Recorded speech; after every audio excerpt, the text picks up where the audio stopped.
Evening. Hello, everyone. Thanks for coming out. Thanks for braving the cold weather. That's not what we expected for November 13th. I'm glad you're here tonight. My name is Stephen Snyderman. I'm the board chair of the Canton Community Foundation. Local. Local. What comes to mind when I say that word?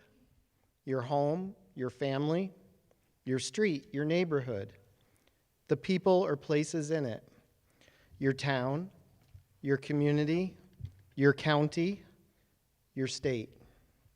Everyone has a different definition. It depends on context, of course, where you are, who you are, but one thing is for sure, there are needs in every community. Real issues, local needs. But one thing is for sure, there are needs in every community. We are lucky that in Canton and in Plymouth, there are dozens of institutions that are dedicated to supporting those who find themselves in need. The Canton Community Foundation and the Community Foundation of Plymouth are two of those supporting charities among many. You saw many of them out there in the foyer tonight. In the last year, these two organizations have come together in a union that strengthens their ability to serve the local community. In developing that partnership, we found that organizations like these two have a common set of requirements to survive in a competitive and costly world. Understanding that got us thinking that we cannot be alone in the need to cut costs and share resources, thus enabling us to focus more on servicing those who really need our support. So I'd like to kick off this event by announcing the creation of an organization whose purpose is to support and enhance all the charitable groups that work locally to help those in need. Appropriately, we call this new group the Local Impact Alliance.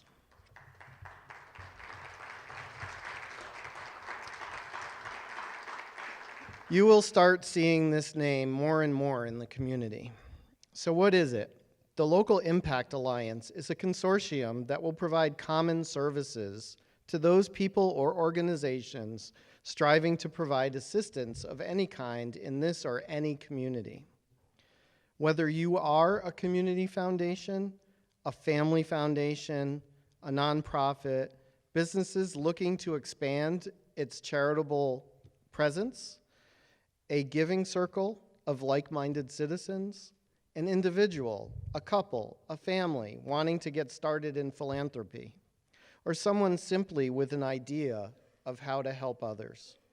LIA can help you meet your goals and help you thrive by providing services like nonprofit program administration, tax filings, branding, marketing, communications via internet and social media, donation processing, customer relations, auditing, safe endowment investing, and the fun part, granting, and the grant-making process, including scholarships.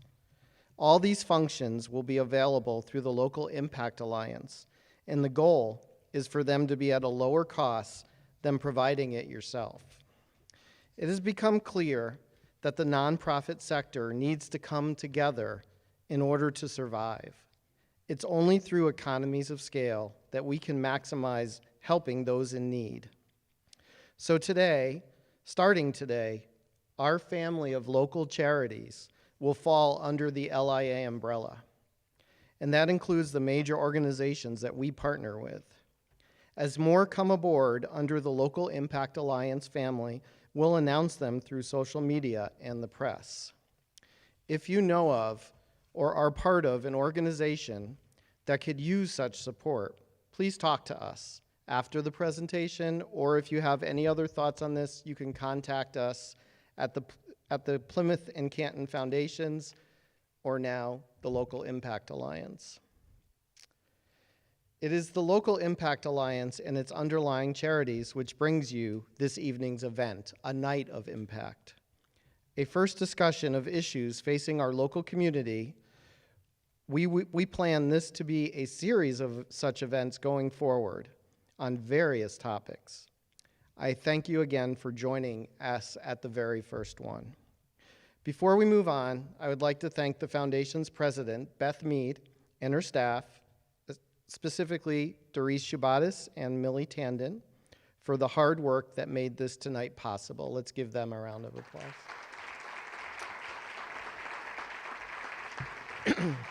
Now let me introduce a few people. First, if you are a member of the boards of the Canton Foundation, Plymouth Foundation, or Giving Hope organizations, please stand and be recognized. Thank you. Your support is invaluable to the success of these great organizations. Also, our representatives from Lansing and Wayne County were or will be in attendance tonight. Outside, I saw Dana Paul Henke, Christy Pagan, Matt Colazar, and Melissa Daub. I thank you all for your support. Let's thank them for their service to the community. There are other public officials here tonight, and while I cannot announce each of your names, I ask you to stand if you are a member of the Canton Township Board, Plymouth Township Board, Plymouth City Commission, Plymouth Canton School District or School Board. Please rise and be recognized.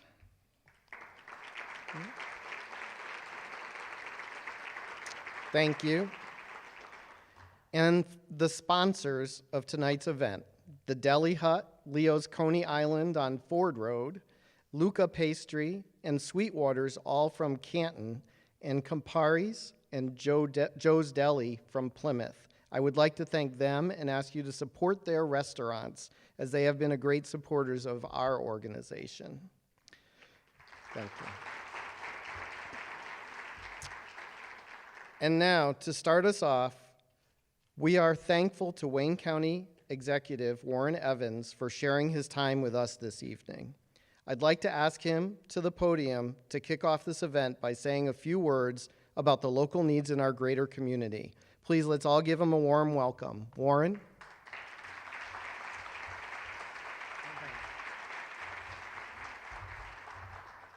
Well, first of all, good evening. It's very difficult for any politician to only say a few words, but I'm going to make that happen.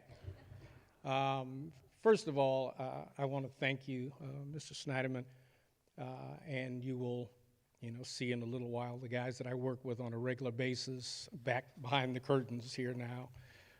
The township supervisors in Canton, Pat Williams, township supervisor in Plymouth, Kurt Heise, and Plymouth City Mayor Oliver Walcott.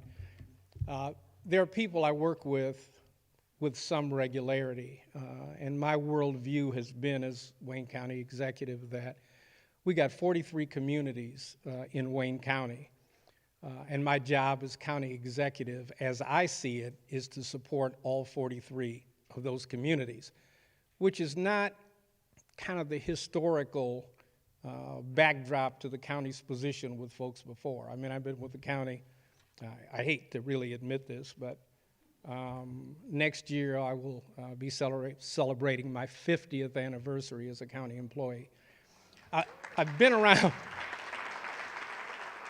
I've been around long enough to know that there were times when it was always a big me, little you relationship with the county, and it has been my fervent desire to make sure that never happens again, that our job is to work with the communities, and while we may disagree on things, at times we can agree not to be disagreeable.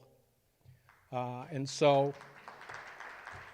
for those who don't know, I also am a homeowner in Canton, and I've been for the last 20 years prior to buying this home 2 years ago, within a quarter of a mile from my farm that was in Salem Township even before. So I know the area well. I like the area. I appreciate the area. And one of the things I like most about Canton is its diversity. Diversity of thought, everybody, as soon as you say diversity, everybody thinks it has to be racial or ethnic. I don't mean that exclusively. I mean diversity of thought, activity, and it's a healthy community to me, and I want to do whatever I can to make it more healthy. Pat beats up on me on a regular basis about roads, and I agree with him. When Pat reached out in Canton to get the vote for roads, the commitment I made to him was we will continue our same or more in terms of our contribution to the roads, so the people of Canton will be able to see it's a value added, not as something supplanted. And we're committed to doing that, and we're going to do it. But let me just say a couple things, and I'm going to sit down. My observations about Canton, and I kind of told you I like the area. I think it's significant. But there is a sense of isolation that I find. I live in the very northwest portion, Napier Road, so you can it's a little different than some places in Canton. But the inability to get from one place to another if I don't have a car bothers me. And I think it bothers a lot of other people. It's a touchy subject with people, but I think, part of what you do to avoid isolation is you create transit opportunities so people don't feel quite so isolated. That's a feeling I have about Canton. I think that from the county level, I try to do what I can on a regular basis to make sure that when we're dealing with seniors and others who are kind of isolated by lack of family still and infirmity and other things, that Meals on Wheels is one of our programs that works really hard at not just getting food to people who are shut in, but getting companionship there too. And I think that's very, very important. I do think Canton does well in terms of its community facilities, but it's also a big community. And I think that's something that needs continual work to be effective. But not to take any more of your time, I'll be bugging you in the future about transit. We're not going to have that discussion here today. But we've got to do something in this region about it. We're doing great work with economic development. We're bringing in jobs. We're bringing in opportunities, significant ones, even in Western Wayne in terms of the airport, Aerotropolis, that sort of stuff. But we got workforce development issues. And part of the issue is not that we don't provide workforce development opportunities, is that we don't have the connectivity between the millions of programs that seem to be out there, so that we can really look at the metrics and figure out, are we successful? Are we going left? Are we going right? Do we need to go more this way, more that way? And I think Canton is an example of many communities that can better coordinate workforce development opportunities with the jobs that are being created. With that, I will leave it with you. I think nights like this are really important because you're all activists and involved. Most of the things I say here, I'm preaching to the choir, and I understand that, but sometimes the choir's got to hum a little bit too. And so, a great community. I think this is important to have activists like this together to deal with and talk about the panel discussion with respect to issues that are important in Canton. So God bless all of you. Thank you so much for being here. Thanks for the invitation to come, and I won't be a stranger, and my office is always open. You can throw rocks anytime you don't like what I'm doing, and I don't mind getting a phone call saying you did it right this time if that happens. Thank you so much.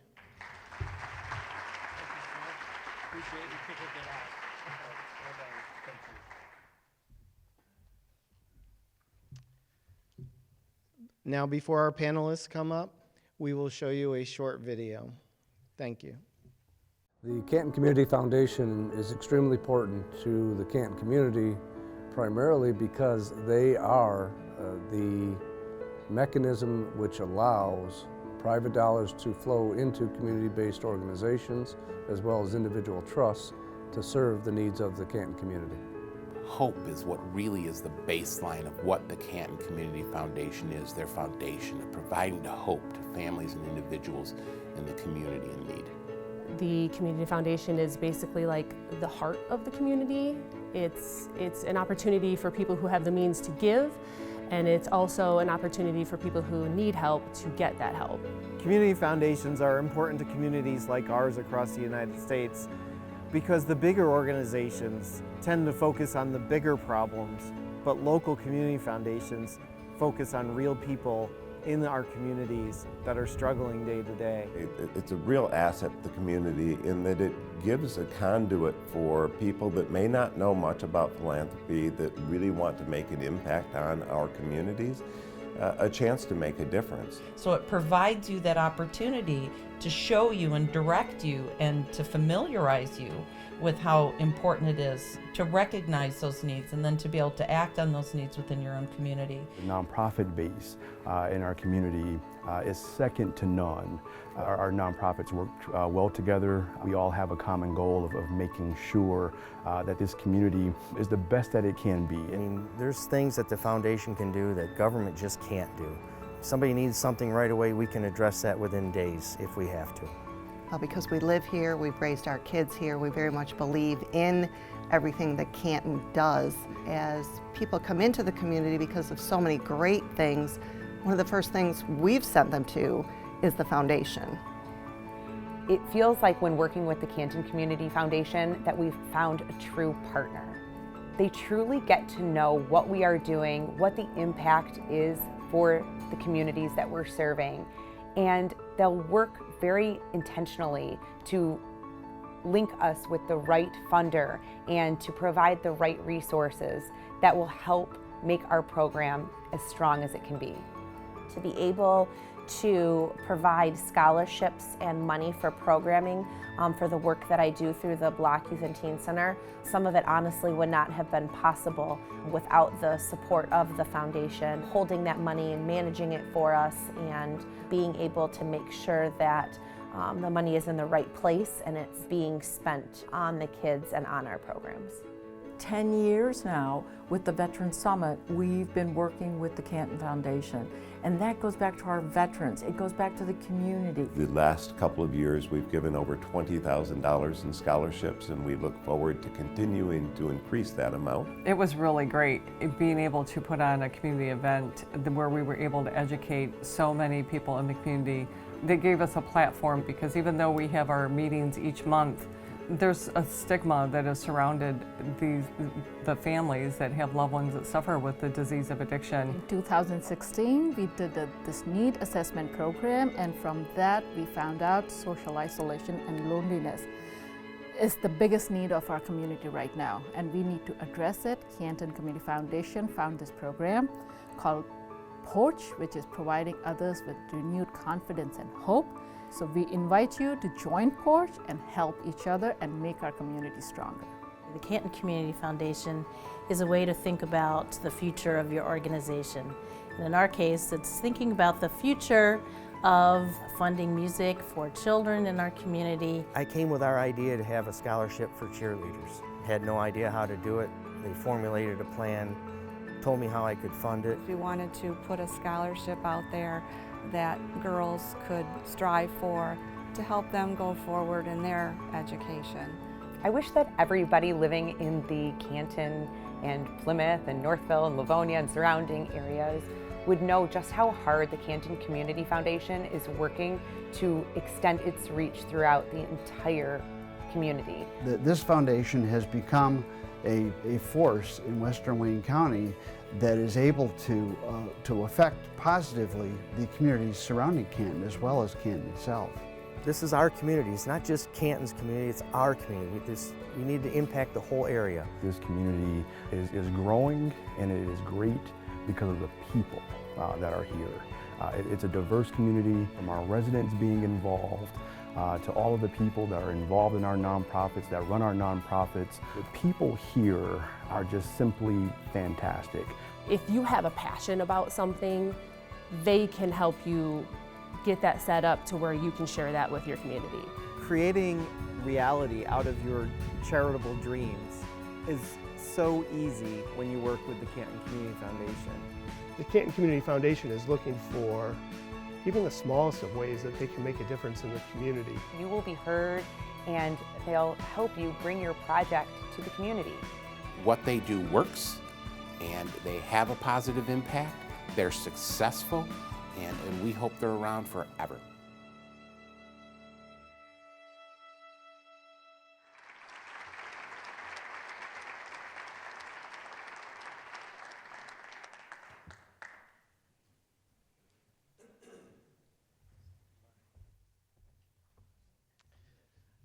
I want to thank Canton Cable for putting that together. They did a great job, and now we'll start our panel. Good evening, everybody. My name's David Hammond. I'm the Vice Chair of the Canton Community Foundation, and I'm going to be serving as moderator tonight. And I want to welcome all of our panelists and welcome all of you to our first Night of Impact. So thank you very much for coming. Just a little housekeeping. The way it's going to work is that what we're going to do is have two panel discussions. We're going to talk about workforce development, and you're welcome, and social isolation and loneliness. Each one's going to be about 30 minutes long, give or take. We'll have some time for questions. We've gotten some questions online so far, so I'll try to incorporate those. But we want to give time, so if you have something that you want to ask, feel free to write it down on the sheet of paper. We'll have some staff throughout the audience gathering those up, and we'll try to get them to. If we don't get to your question, we're going to put them online. So we probably will have more questions than we have time for. So be sure to check back with the website. We'll have these panelists answer the questions and get you the information that you need. So without further ado, our first panel discussion is going to be on workforce development locally. But I want to welcome and acknowledge some of the local leaders that we have here today. And each one of them is going to take a couple of minutes just to welcome you and talk about the issues. So first up, we have Kurt Heisey, who is the Plymouth Township Supervisor. So welcome, Kurt. Thank you. Also, I'd like to welcome Oliver Wolcott, the Mayor of Plymouth. And then finally, Pat Williams, who is our Canton Township Supervisor. So if the three of you, welcome. So if the three of you would like to take a couple of minutes, and then we'll get started with the panel discussion. Well, I guess I'll start things off. I'm first in line here, it looks like. So I'm Kurt Heisey, Plymouth Township Supervisor, and I want to thank you all for having us here tonight. This is a great way to kick off a great new program that will benefit all of us in Western Wayne County. And I think it's a wonderful thing that the Plymouth Community Foundation is now partnering with Canton so that we can better channel our efforts and our funding towards projects here in Western Wayne County that really benefit all of our residents. Plymouth Township is a community of about 28,000 people. We've got about 12,000 homes, and we're pretty well populated at this point. There's not too much room for growth, at least on the residential side. Some of the things that we're working on right now in Plymouth Township are focused largely on economic development. We are working very closely with Wayne County and Northville Township on the rehabilitation and cleanup of the old former Dehoko prison site along 5 Mile between Beck and Napier. That's a multi-million-dollar project, and we're working very closely with a lot of stakeholders, including the state of Michigan as well. Locally, we are, as a township board, we're pretty cohesive, and we've been doing our best to get our township back on track, both financially and also to make public safety a priority again for our residents. As far as social services go, we're frankly limited in a great deal by the kinds of funding that we have available. You'll find out from my colleague here in Canton that his general fund budget's a lot bigger than mine, and we just simply cannot offer a lot of the services that not just Canton, but a lot of our communities to the east provide to their residents. But we do a good job with what we've got. We partner with the Plymouth Community Council on Aging for many of our senior services. We partner with the Senior Alliance for things like Meals on Wheels and services to seniors. We maintain a community bus program for seniors with the city of Plymouth. We do a lot of partnerships with the city, obviously. We have to work very closely together. And we've also, as a township board, recently created an environmental leadership commission to help better educate people on environmental issues in our community and to work on environmental projects. And we've also created a historic district commission so that residents can voluntarily have their properties and businesses listed as historic sites. it not only preserves that property for future development, and it also may even provide tax breaks for incentives for people who want their homes designated as historic sites. When I first took office as supervisor in 2016, one of the first things we did is we created a Citizens Advisory Council. We involved the public in many of the decisions that we have at Township Hall.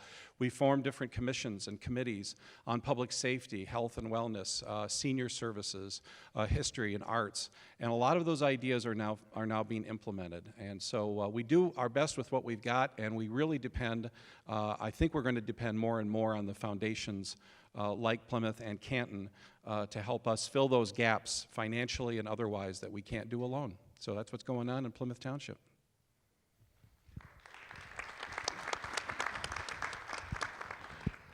Good evening and welcome again to the theater. I'm very pleased that Canton Township was able to host this event. First up, I'd like to thank Steve and Beth, Canton Community Foundation, for the partnership we have with you on so many different levels.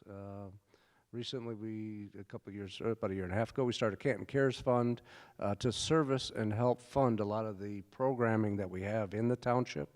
And I'll be talking about the different various programs that we have for not only the seniors, but the youth groups. Leisure Services Department is the one that tends to lead us in these areas of ensuring that people are engaged and involved in all the different programs we have throughout the township. Very specifically, we have Club 55, which is run out of the Summit facility, and it ensures involvement of our seniors on so many different levels.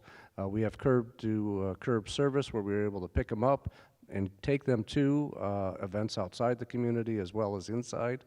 I believe last quarter, Meals on Wheels, we served 4,000 meals in a quarter. It's just phenomenal numbers, a lot of activity. And then with the youth group, well, with all the age groups, there's last year, our focus was You Belong Here, ensuring that everybody in our community knows that they are welcome to be engaged and involved in all the different age brackets and various programs throughout, which I'll briefly again touch on.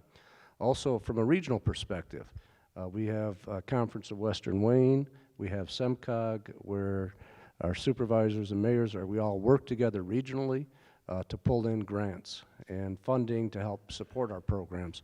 And if you were to ask me today what is my #1 pain point, it would be our rescue recovery program, which has become sadly a political football in Lansing. And actually, I crafted a letter today that's going to go out to our Republican senators to say, okay, 2 wrongs don't make a right.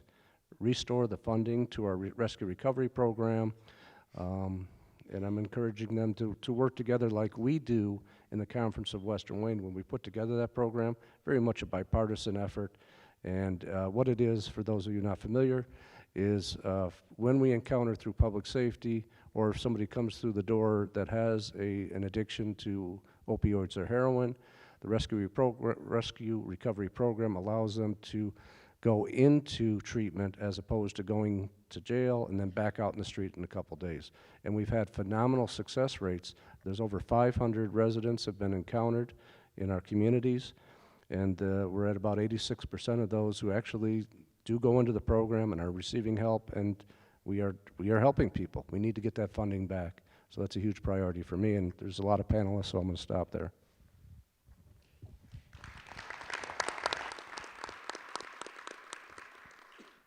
Well, good evening. That's on. I would strongly echo my colleagues to the right, Pat and Kurt, and pass the mic along. But I'll speak a little bit about what's going on in the city of Plymouth. And you're going to hear a lot of consistent themes, I think, tonight relative to what's happening in Plymouth Township and Canton Township and the city of Plymouth. And there's a couple of central themes that run through it. It's partnership, cooperation, and communication. And a lot of what we do, and Kurt touched on this, relative to funding, we're limited, right? The basic services that we can provide our residents, ensuring that you have safe neighborhoods and the roads are cleared and trash is picked up, Beyond that, we're very, very limited and in some ways handcuffed because of funding mechanisms with what we can do to provide that kind of next level of service. So the conversation we're having tonight and the groups that are here this evening that can help put those connective pieces together and find those people in our communities that really do need that extra, right? And we rely heavily on our great partners, on our nonprofits, on our service clubs, in the city of Plymouth in particular, working with Rotary and Lions Club and Kiwanis and the Chamber and United Way, and I can go on and on and on. And I know I can echo exactly what Kurt and Pat said, and it's so important that we have those strong relationships and work not only from a Plymouth Canton perspective, but as Pat was mentioning, regionally, to try figuring out how we can stretch that dollar. And I'm really, really encouraged by the work that my team, the commission team, has done. We focus really strongly on economic development and trying to ensure that people that live within the city are taken care of and that we are open and welcome to people from all over Western Wayne County, because we do consider ourselves not only Plymouth's downtown or Plymouth Canton's downtown, but Western Wayne County's downtown, and we take that very, very seriously. And I'm really looking forward to the conversation this evening because I'm going to learn a lot, and I'm looking forward to have a lot of conversations, not only with Beth and Steve as we leave tonight, but with so many of the other great organizations that are here. So thank you for being here, and thank you for the opportunity to speak.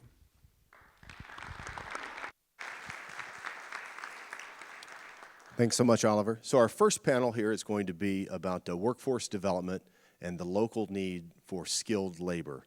And what I want to do is just give you some facts and information kind of to set the tone. We'll introduce the panelists, and then I'll throw out a question and we'll get going. So what I want to just to give you a couple of pieces of information that you may not know, but there's 30 million jobs in the U.S., pay $55,000 a year or more, but don't require a bachelor's degree. The Department of Labor said the U.S. economy currently has almost 1.1 million more jobs than available workers. That's 1.1 million more jobs than they can fill. And a large amount of these jobs are in skilled trades. Employers are having trouble filling positions like construction workers, HVAC techs, builders, electricians, mechanics, plumbers, truckers, machinists, pharmacy techs. Those are the kinds of jobs that are going unfilled right now. Yet despite this need for skilled labor, high school students are increasingly turning away from the trades. A recent study from the U.S. Department of Education found that only 1 in 5 students are pursuing any kind of occupational trade while they're in high school. Many instead are being encouraged to pursue a 4-year bachelor's degree. And attending a 4-year college now seems to be the benchmark of success, not only for the students, but for their parents and for the school systems. Yet that formula doesn't seem to be the right fit for everyone. The National Student Clearinghouse found that 3 out of 10 high school grads who go to a 4-year public school don't even finish within 6 years. That's 3 out of 10, 30%.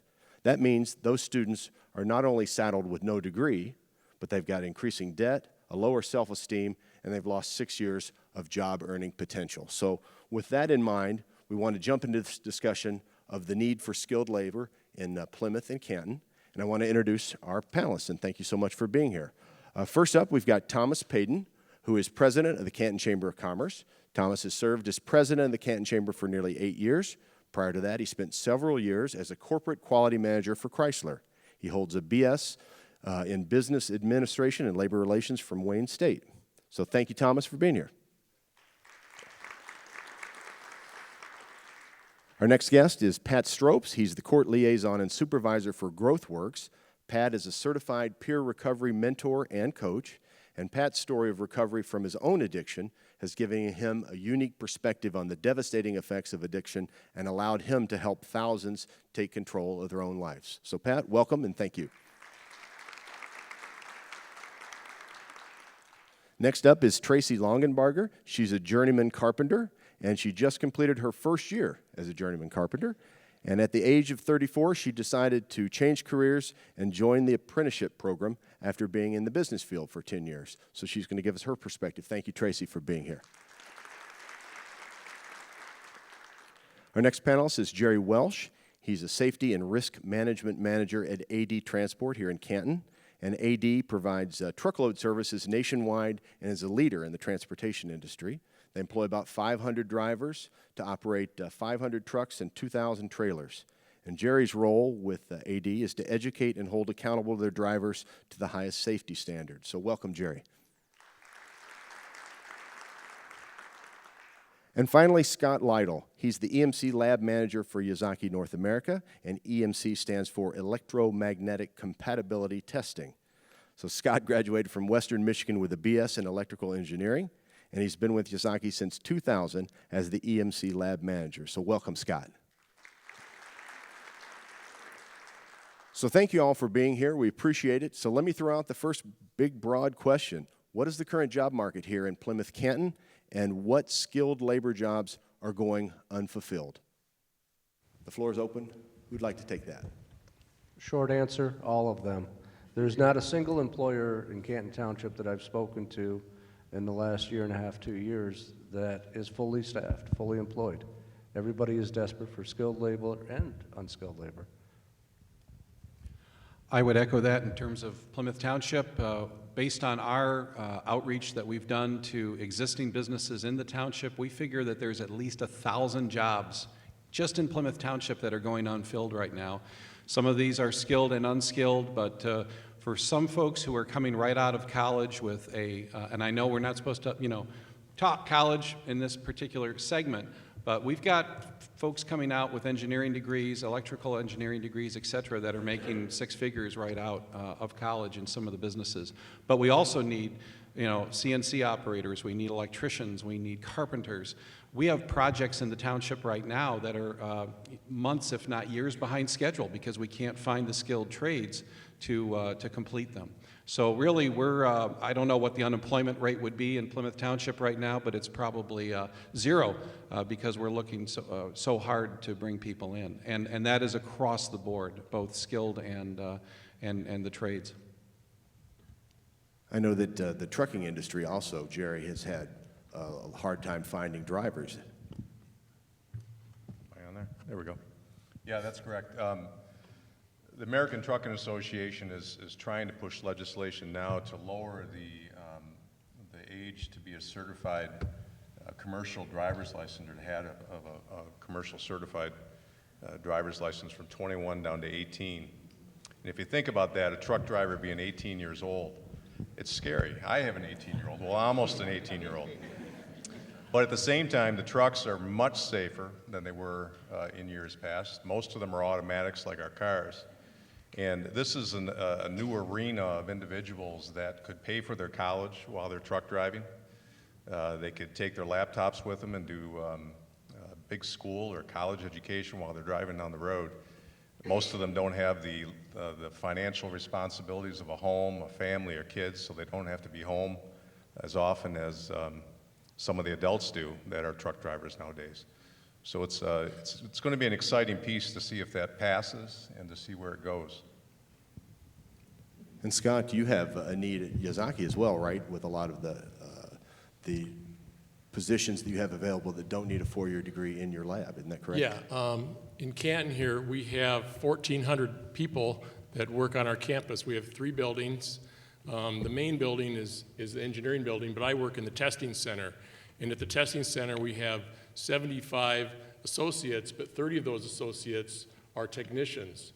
And they have various backgrounds. We have some operating CNC machinery, some of them have electronics backgrounds, some are mechanical backgrounds, some do various forms of analysis, wire harness preparation, environmental test, vibration test.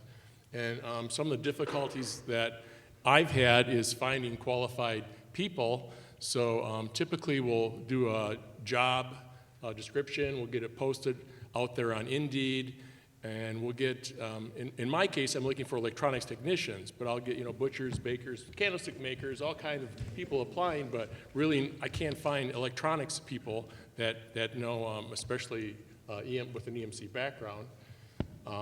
So kind of the best thing that I've found so far is getting people out of the military. So people have enlisted in the military, they have some electronics school, and then I've had success with them.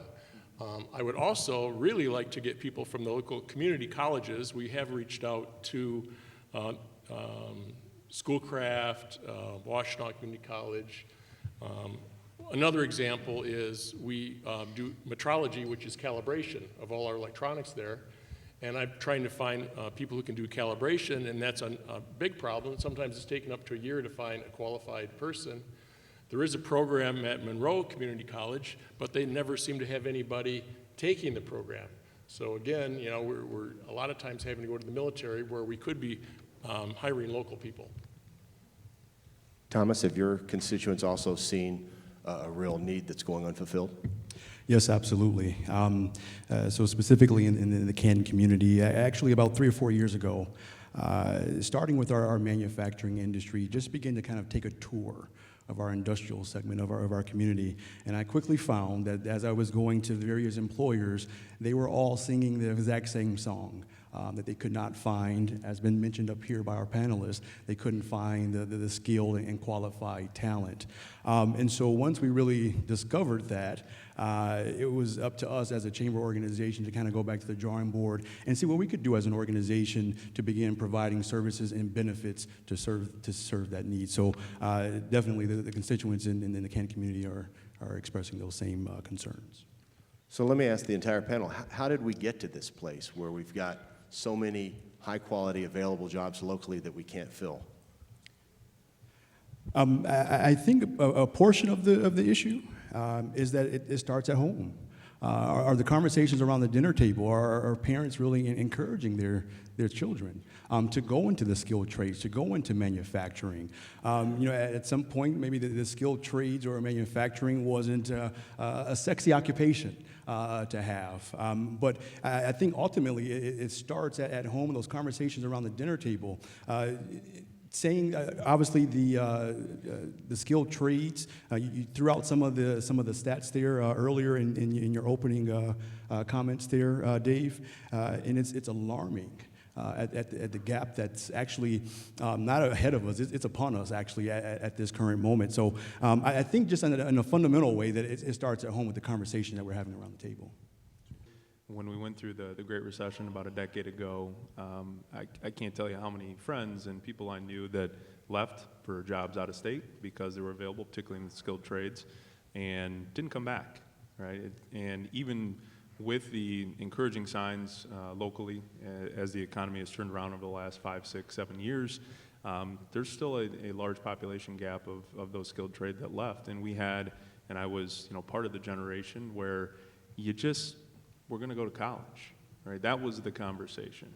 And you were expected to go get a 4-year degree, and the jobs were going to be there, right? And there was a 30-year gap in conversations, as was mentioned around the dinner table, where these are good-paying jobs, these are needed jobs, and I think we're seeing that lagging effect now that the economy is good, and we have a lot of opportunities, and we have Fortune 500 and 100 companies that want to locate here and want their families to be here. Where are the workers now to help support the growth? And I think that's, at least anecdotally, and the data would support that, we're almost 30 years behind.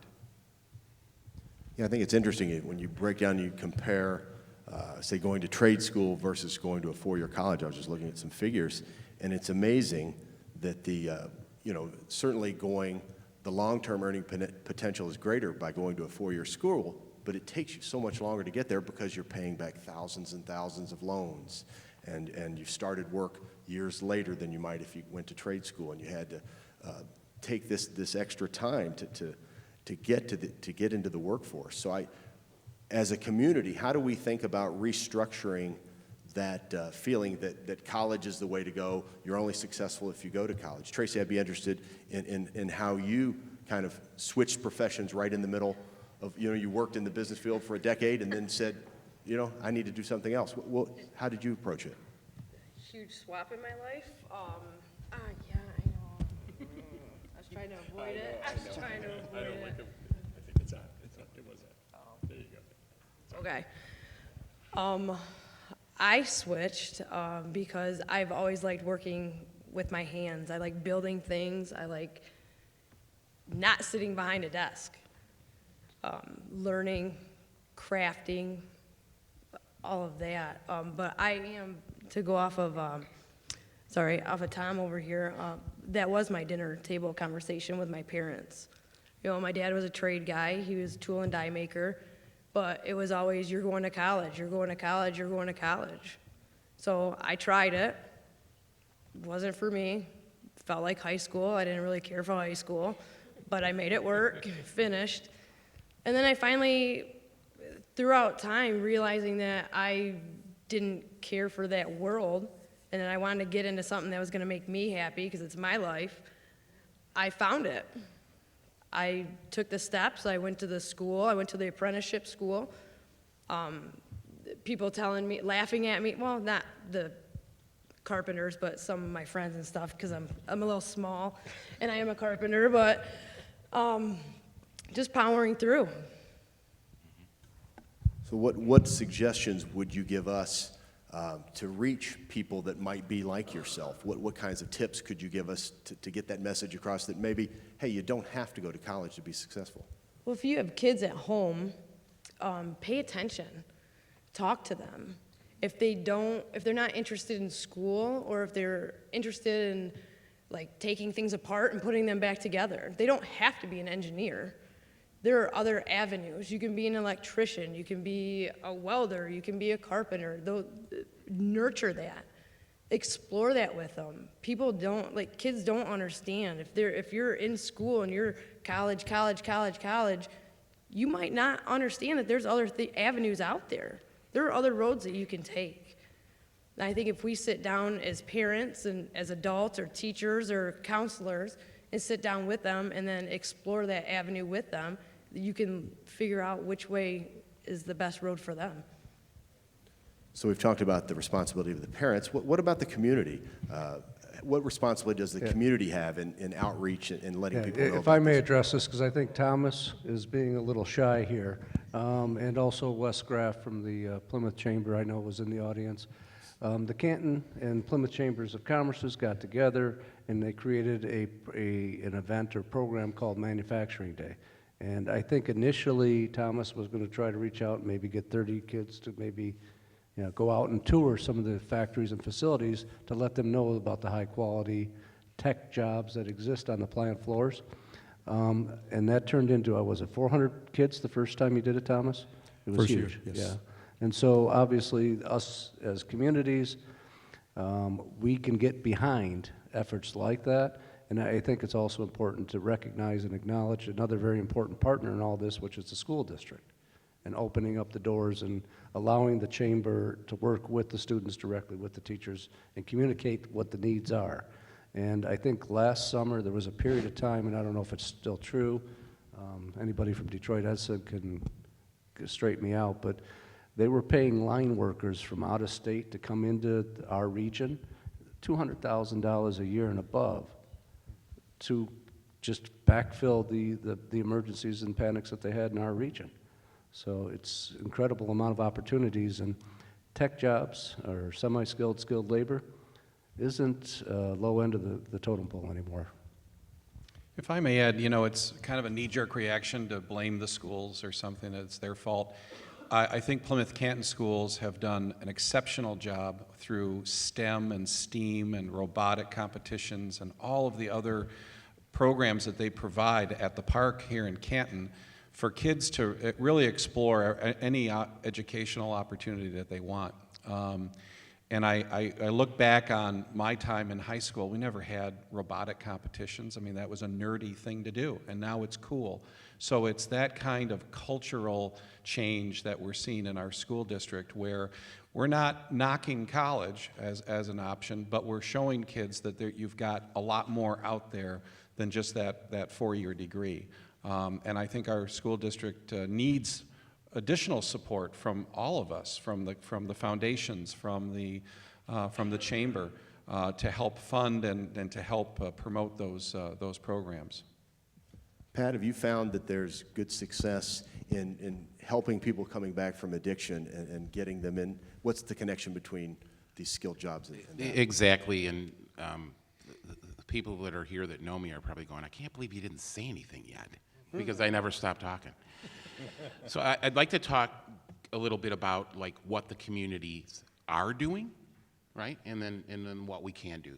So I'm the one who addresses the elephant in the room. I was in active addiction for 30 years. Today, I have 2,125 days clean and sober. Now, thanks. But 2,126 days ago, I woke up for the third time in the Canton Township Police Department for some legal issues. I had a successful job. I was a salesman. I didn't go to college. Bridgestone, Firestone, changing tires, continually grew, managed 2 profitable stores. My life became plentiful, married 2 sons, but my addiction took me over. My disease took my life over. So all that went away, right, from choices that I made and issues that I had. But what the communities have done and continue to do is why I'm here, not in jail or not dead, is because of the Canton Township Police Department and courts, right? They never gave up on me. So I was able to get treatment, get my life back together, get hired through GrowthWorks. Totally different job. I sell recovery now and it's free. Which is a beautiful thing.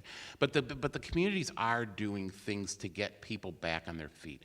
We partner with St. Mary Mercy Livonia, an absolutely amazing hospital, which we respond there 24/7, 365 for opioid overdoses. Our response time's 30 minutes, right? So what we do is when we are asked to respond to the hospital, we work with those particular patients who we get as clients, and then we help them develop recovery skills, job skills, right? We help them develop their resumes. We help them to look for jobs, how to navigate the websites, the Indeeds, the other vehicles out there to get people jobs and get them connected. So it's one of the biggest pieces that we struggle with, the me's of the world, is stigma. I'm quite certain that everybody in here knows somebody that is struggling with addiction, maybe personally or through a friend. So what we do as peer recovery coaches, which I have 2 of them here now, where there's 18 of us that work for GrowthWorks, and we're all in recovery, and it's mandated because we're certified by the state that we have at least 2 years. We use our own personal experience, strength, and hope to get people connected into recovery, get them connected back into the big community, have them as citizens in the community that can give back to the community, can be self-sustainable through jobs.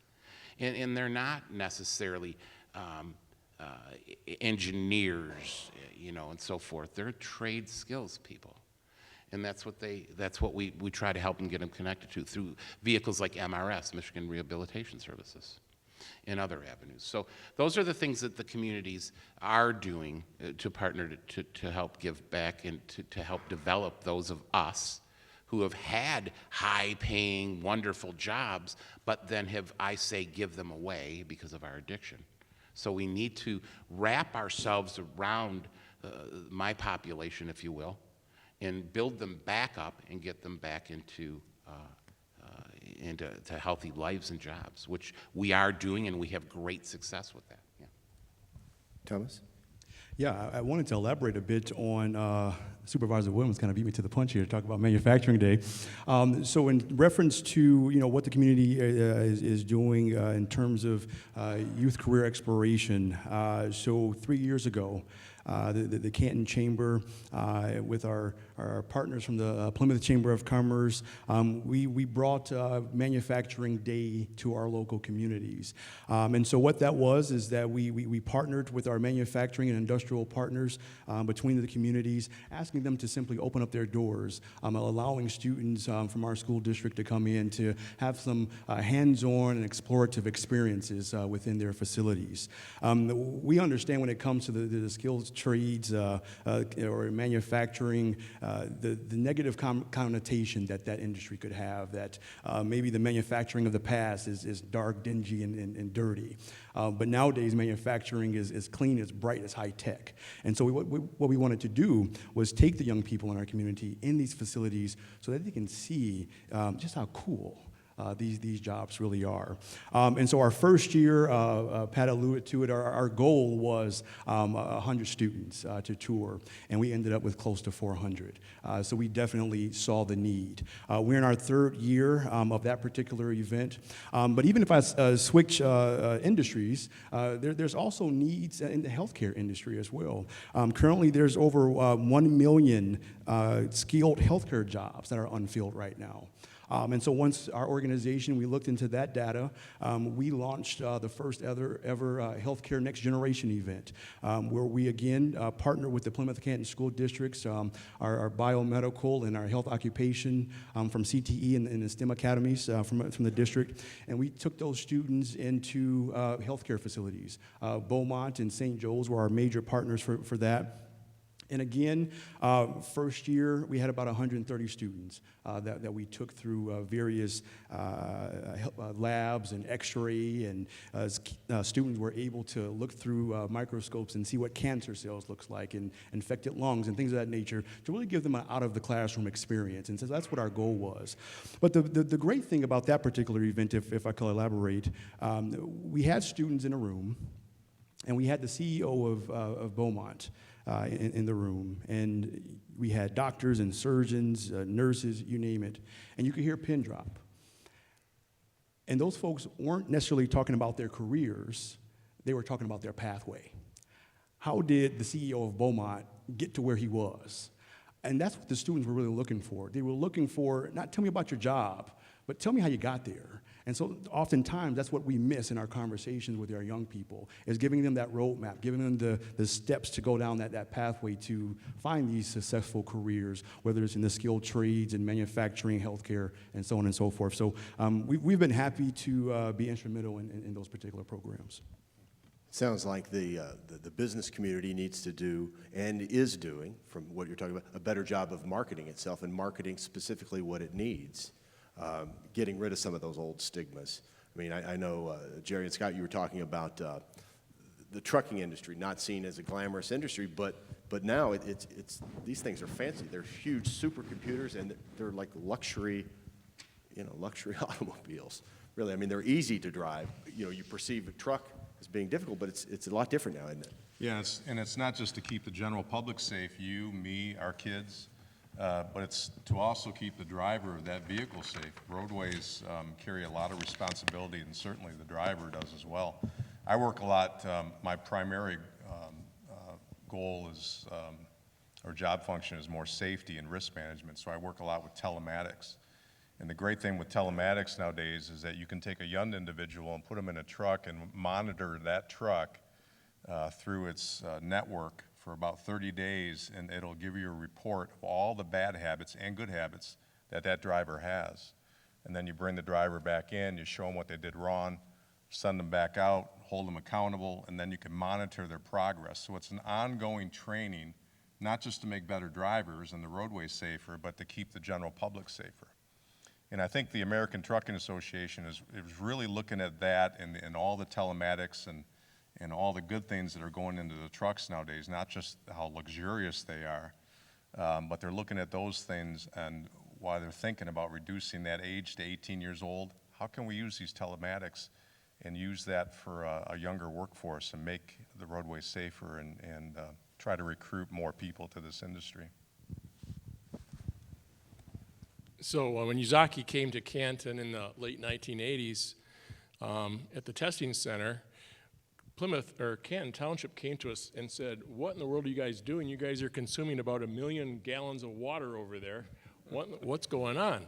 Well, what's going on is we have these temperature humidity chambers, and you have to cool them because they generate a lot of heat. So we're taking city water, run it through, cool the chamber, and then right down the sewer.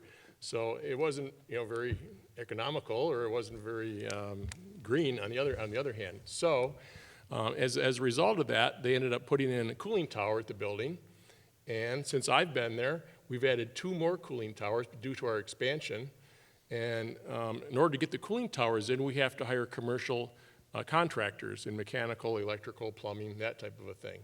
Our commercial contractor, he cannot find people that are skilled to do this. He's willing to take people with even a high school education or a little bit of college, apprentice them, and get them to work. And within a year or so, they can be making 6 digits doing this type of work. So before we go to questions now, what other things can we highlight that are going on in Plymouth Canton in terms of successful programs or programs that we're starting or that we want to emulate? What can you share with us? I can share another one. This is another collaboration between both the Canton Chamber and the Plymouth Chambers. Just recently, this past May, in the Plymouth Canton School District, there was a curriculum that was introduced to the Plymouth Canton School District, and it was the PRIME curriculum. We had some meetings with the powers that be, Superintendent Merritt and her team to discuss the opportunity of bringing this curriculum to Plymouth Canton. PRIME stands for, it's a curriculum produced by the Society of Manufacturing Engineers. And PRIME is an acronym that stands for Partnership Response in Manufacturing Education. And so employers were brought to the table, funded the program, and it just got kicked off this past May. And it really is a great example of a robust business and education relationship. Having obviously our educational leaders in the room, our business and industrial leaders in the room, to really come to pull together this curriculum. The curriculum that was set forth, it's Apply CNC, which was a need in both our Plymouth and Canton communities. And so I thought that it was just an excellent example. One of the things that I was going to mention, that when it comes to closing the skills gaps that we have, it really takes collective impact. And what I mean by that, we know that collective impact, as I always say, collective impact yields high output. And so when you have these collective impact partners, as this example of bringing our industrial leaders to the table to actually design a curriculum so that they can actually have their input on what will be taught in this curriculum, and not vice versa, which also often happens. But really having these collective impact partners from education, businesses, nonprofit, government, to really achieve that goal of closing the skills gaps. We can't work in silos to solve this issue. We really have to come together to ensure that we are successful in this unfortunate situation that we find ourselves in of this talent issue. Anybody else have something to say before we go to questions? Okay. Now, Doris, how are we going to do this, Beth? Is Doris? Oh, okay, I can't see you. Okay, Doris, you're going to read us some of the questions. Is that how we're going to do it?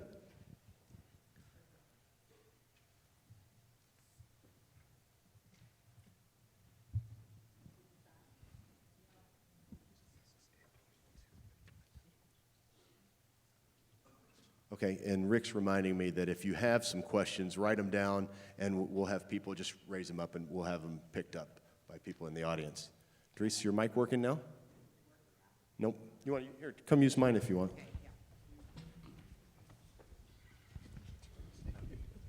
yeah. This question is for Tracy. The question is, tell us about the apprenticeship program. I'm sorry, what? Oh, tell us about the apprenticeship program. Oh. All right.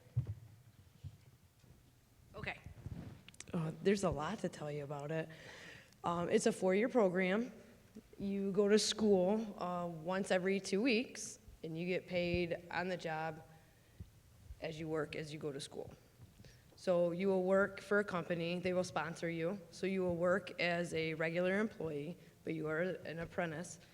And once out of those 2 weeks, you will go to school, and you have a curriculum at school that you'll go through. There's a book, as a ton of classes from concrete to scaffolding to framing to ceilings. You name it, it's there. If you're a floor layer, they have a whole section for floor layers. anything that you can imagine that we do, that's exactly what they teach you. And 90% of it you are learning out in the field, but what you take from school, you apply it out there. And then what you learn from work, you take it back to the school and you apply it there.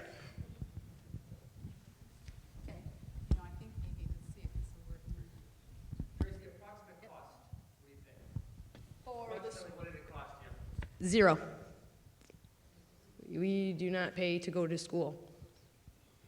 They pay us to work and learn. So that is the bonus. Your mic's still not working. Okay, this one is for our government officials. The question is, are the government/municipalities seeing hiring issues as well? If so, in which areas? And what strategies are you using to fill those needs?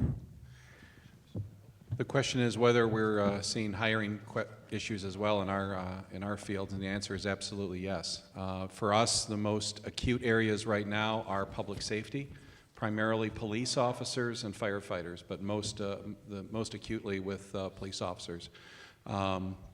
Basically, even though I think all three of our communities have very competitive wages vis-a-vis our neighboring communities, this is not a time for men and women to get into law enforcement. It's not easy when your colleagues are being killed on a weekly basis. It's not easy when everybody hates you. It's not easy when you're not respected in the community. And that's not a career for people right now. And so I can tell you anecdotally, years ago, 10, 15 years ago, when communities would go out for advertising for vacancies in a police department, you could get 50, you could get 100 applications. Now, in Plymouth Township, we're lucky if we get 5, because people don't want to get into that profession. Similarly, firefighters, you know, maybe they're a little bit more popular than the police, but people are looking at the job market out there, and it's like, hey, why should I be a firefighter and start at maybe 35, 40 grand a year, which to me is good money, when I can get a degree and I can go somewhere else and make twice as much at the same age without all the physical stress and all the specialized education that you have to do. So for us, public safety is a very strong challenge for both attracting and retaining qualified people.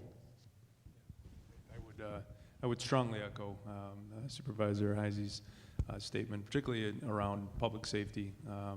As he just mentioned, a decade ago we would get 100 people to apply, and we're lucky if we'll get 20 for an open vacancy, and then trying to go through the process of selecting someone that fits the culture and is someone that is qualified for the job, and then another community comes and offers them a little bit more, they're gonna jump at that opportunity, and God bless them for it. So it is a challenge, and we have obviously a much smaller workforce, a much leaner workforce than the townships that surround us, and we're at a critical juncture right now when it comes to succession planning. We have a lot of institutional knowledge that we actually do an exercise around our strategic planning on an annual basis where, raise your hand if you could retire right now, and a lot of hands go up. Raise your hand if you could retire in 2 years, and the majority of the people on our professional staff are raising their hands. So we are out there constantly trying to find people that want to work in government, that want to work in public safety, and it's much more difficult now than it was a decade or 2 decades ago to find those people that want to join not the sexiest job in the world, but absolutely incredible and worthwhile work. Okay. In terms of Canton Township public safety, as of this morning, I'm down 1 firefighter, and I think we currently will be fully staffed at police side. However, we have 8 candidates going through the process, and historically, candidates have been washing out at a very high rate. So when we come through all the testing and qualification processes, I may wind up with 4 open positions in a couple weeks. Also, another significant pain point at the summit, we had to reduce the number of pool hours.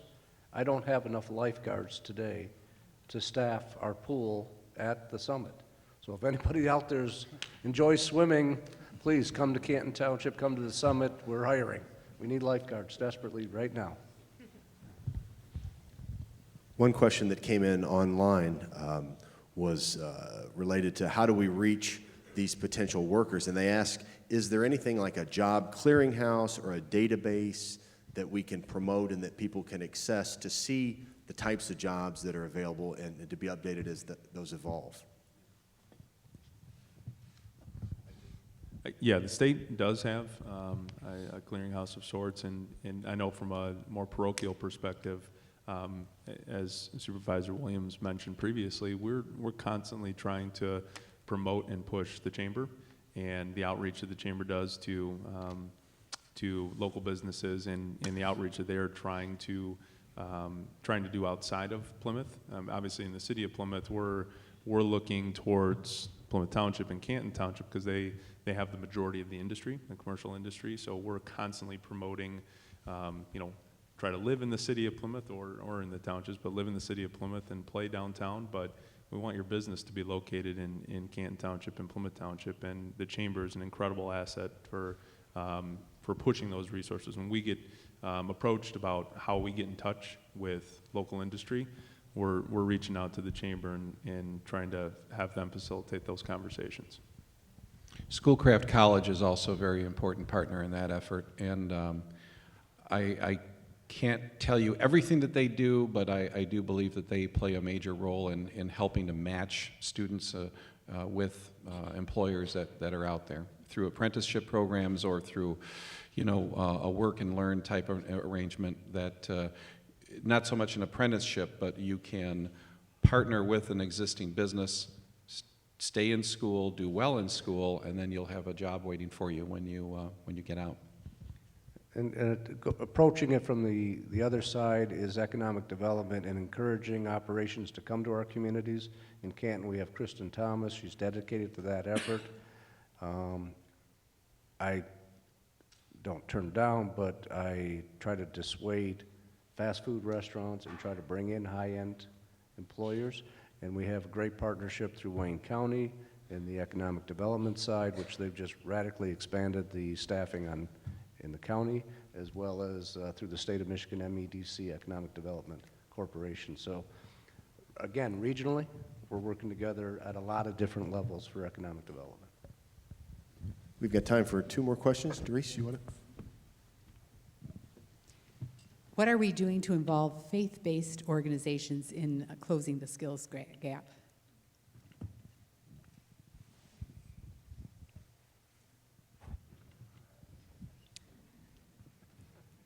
I'll go first.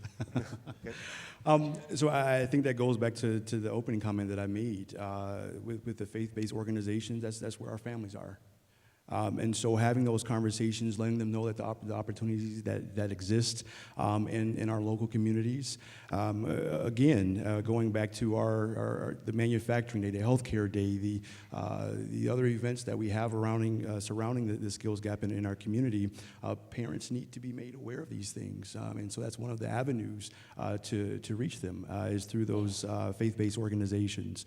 The more that parents are empowered, with the understanding of the gap in skilled trades, the earning potential, then we obviously can understand how that can help us continue to close that gaps. And so with any of our events that we have throughout the chamber, they're open. We welcome anyone to get involved and to learn more about them. But just briefly, again, it's driven through Leisure Services, but the You Belong Here campaign that they've been running for the past year has taken individuals who normally wouldn't go into the different faith communities in Canton Township and has taken, for example, our seniors and other groups into each of the temples, mosques, Goodwaters, and Mondurs. That's happened. Also, each of those communities has been working very hard to bring outsiders to get to know each other a little bit better. And I know Eva's not here, but Eva Davis from the library, she spends a lot of time in this space as well, trying to bring people together that normally wouldn't talk.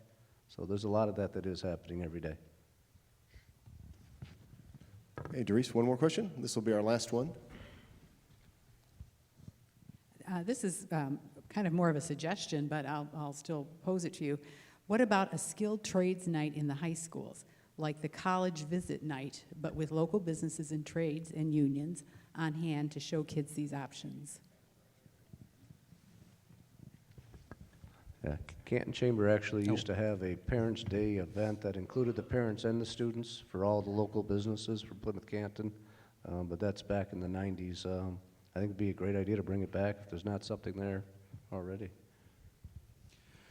In addition to that, Pat, I can tell you what we have done, and I will mention too that it's hard to have a conversation about workforce development and also not mention some of the critical skills, or as is commonly referred to as soft skills. Critical skills are just as important as some of the technical skills that we need our young people to have to close this skills gap. So one of the things that we did do was have a critical skills boot camp at the district, where we invited our members to go into classrooms. And the point of this particular project was not to actually have our business leaders talk about their careers. We wanted them to talk about what made them good at their careers, what made them good in their particular positions. So when we talk about the critical skills, communicating, being creative thinkers, and even going beyond that, outside of that, we think about future skills that are needed. I think those are things that we need to think about as well. When we talk about future skills, virtual collaboration, that's a critical skill that will be big. In terms of our young people moving forward.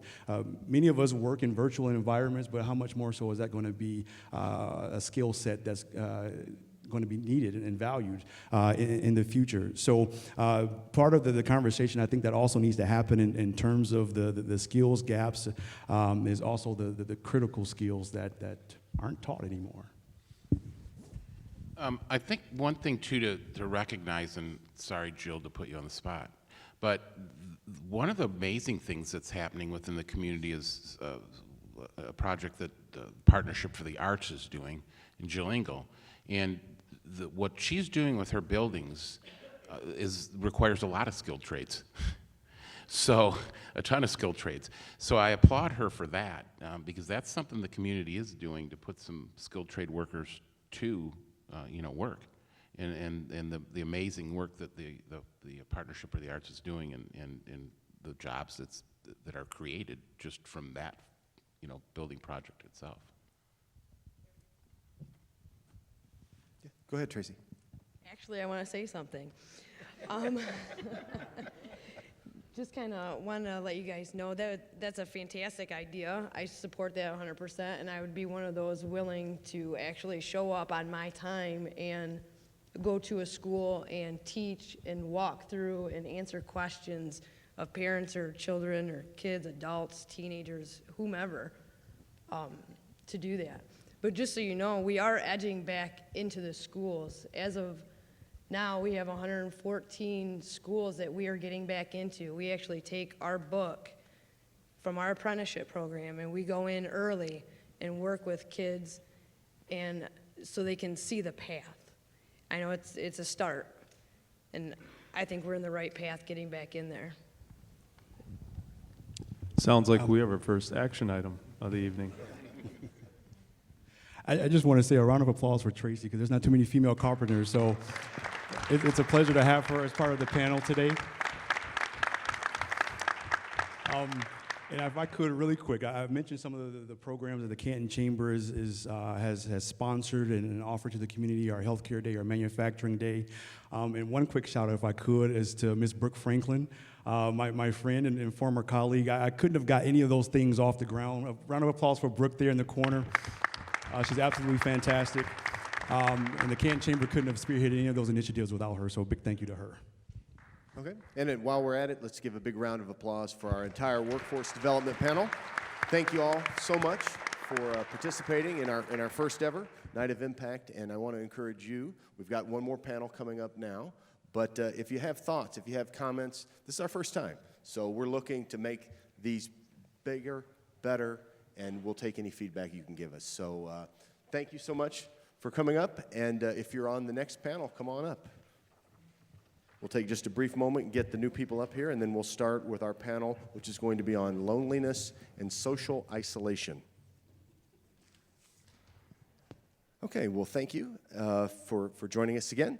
This panel is going to be on social isolation and loneliness. And again, like we did the last time, I'm going to set it up with just some things to think about. We'll introduce our panelists, and then we'll get cracking. So 2 years ago, the Canton Community Foundation identified social isolation through a needs study that they did as a major issue for the Plymouth Canton community. The study found that loneliness was an issue that cut across race, gender, socioeconomic factors, and it also cut across age. Both seniors and youth were facing loneliness as an increasing problem. And so on one hand, you have an aging baby boomer population, which some estimates say should reach almost 80 million nationwide by 2035. In Michigan alone, within the next 5 years, a quarter of the population is going to be over 65. So you've got the aging population on one hand, and then on the other hand, you have an explosion of social media, the internet, smartphones, which is leading to isolation with young people. So you've got these two similar ways, similar populations, both dealing with isolation, getting at it in two different ways. And what's interesting is that loneliness and social isolation are often seen as social problems, but more and more experts are classifying them as a health issue.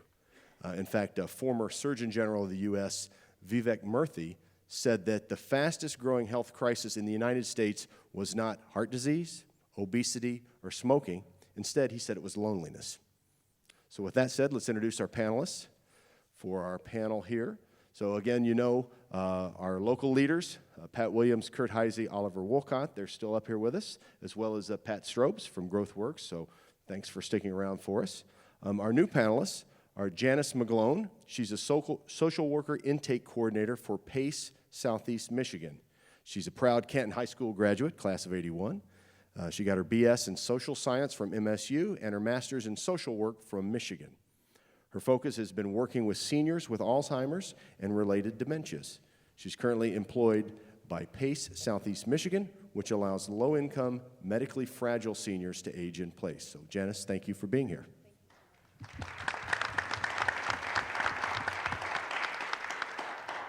Our next panelist is Patty Esselink. She's the Community Relations Officer with the Canton Police Department. She's spent 18 years as a police officer in Canton, and she's also on the Porch Committee for Loneliness and as a board member of the Canton Community Foundation. She works very closely with our senior community and with the Plymouth Canton schools, and this makes her acutely aware of how these two population groups are affected by loneliness. So, Patty, thank you for being here. Our next panelist, Kimber Bishop-Yank. She's the founder of Kids Empowered, and for 20 years, Kimber has trained nationally and internationally on bully-proofing children. Kimber develops curriculum and leads programs for kids, parents, and professionals on how to build confidence, self-esteem, social skills, and how to deal with mean-spirited behaviors and bullying.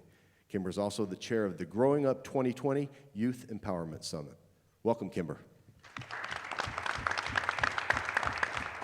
And then finally, our last panelist is Millie Tandon, someone you know well. She works as a development officer at the Canton Community Foundation, now the Local Impact Alliance, and she's also an organizer for the Porch program. She joined the foundation in 2016, first as a volunteer and then as a staff member.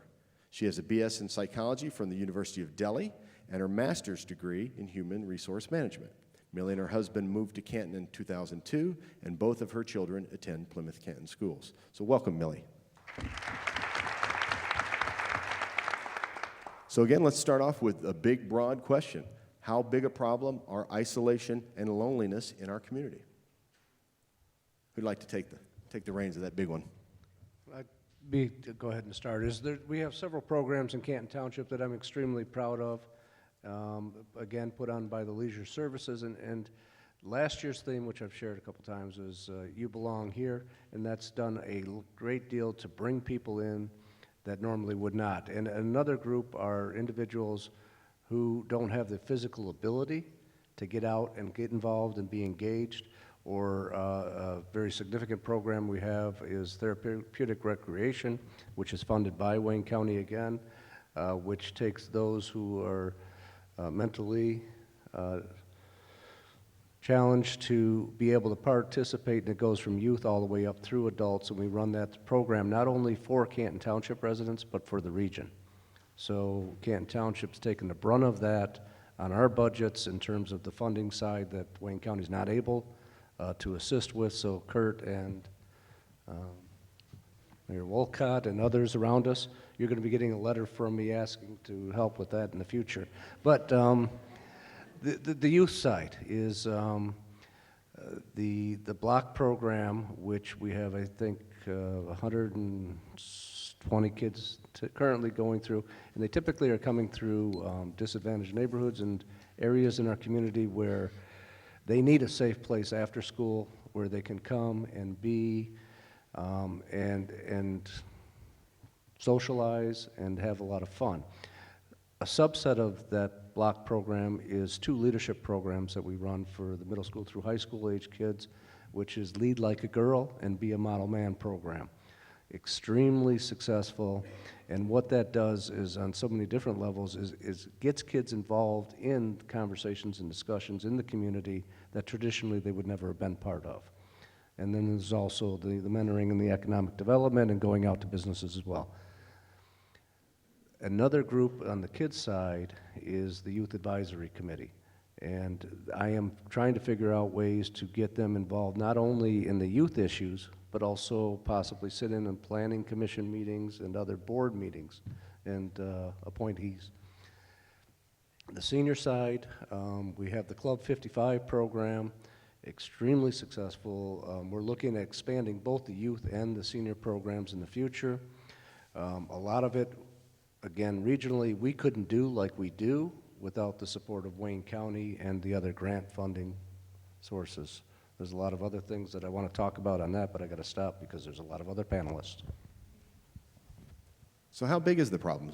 Somebody else tell us how big you perceive the problem here in our community. So if I may I ask a question to the audience? How many people in the audience have been caregivers to someone in their family or friends of the family? Can you keep your hands up, please? How many people are caregivers right now to members of the family? How many people anticipate they'll be caregivers at some point to some member of their family? I've heard that, thank you for participating in that. That in and of itself can be a precipitating factor for social isolation, in that when you're in that role, how many people have felt that I don't have the resources that I need? I don't have the information that I need. I'm in a desperate situation to help my loved one, and yet I feel as if I'm alone. So the caregivers themselves become a portion of social isolation, as well as the loved one they're caring for. So when we talk about this issue, I want to think of it in that broad aspect, in that broad spectrum. Thank you. Just another point. Statistically, 2035, we have, we referred to it already, we have a silver tsunami coming, guys. We will have, by the year 2035, more senior citizens living in the state of Michigan as a percentage of the population than the state of Florida. So this is something that we're all thinking about and trying to plan for and get ready for, because there's going to be a point with, we talked about the shortage in the skilled labor in the healthcare side. Well, not Patty, not Millie, rest of us here, though, we're going to need help and we're going to need support. And that doesn't exist today in terms of the numbers of citizens we have in Michigan today. So we're going to need to have to recruit either from other parts of the country or other parts of the world just to keep the boat afloat here in Michigan. So what are some of the innovative things that we can talk about that are being done planning for the silver tsunami? I love that phrase. What are some of the things that we can talk about to highlight and expand that are working right now?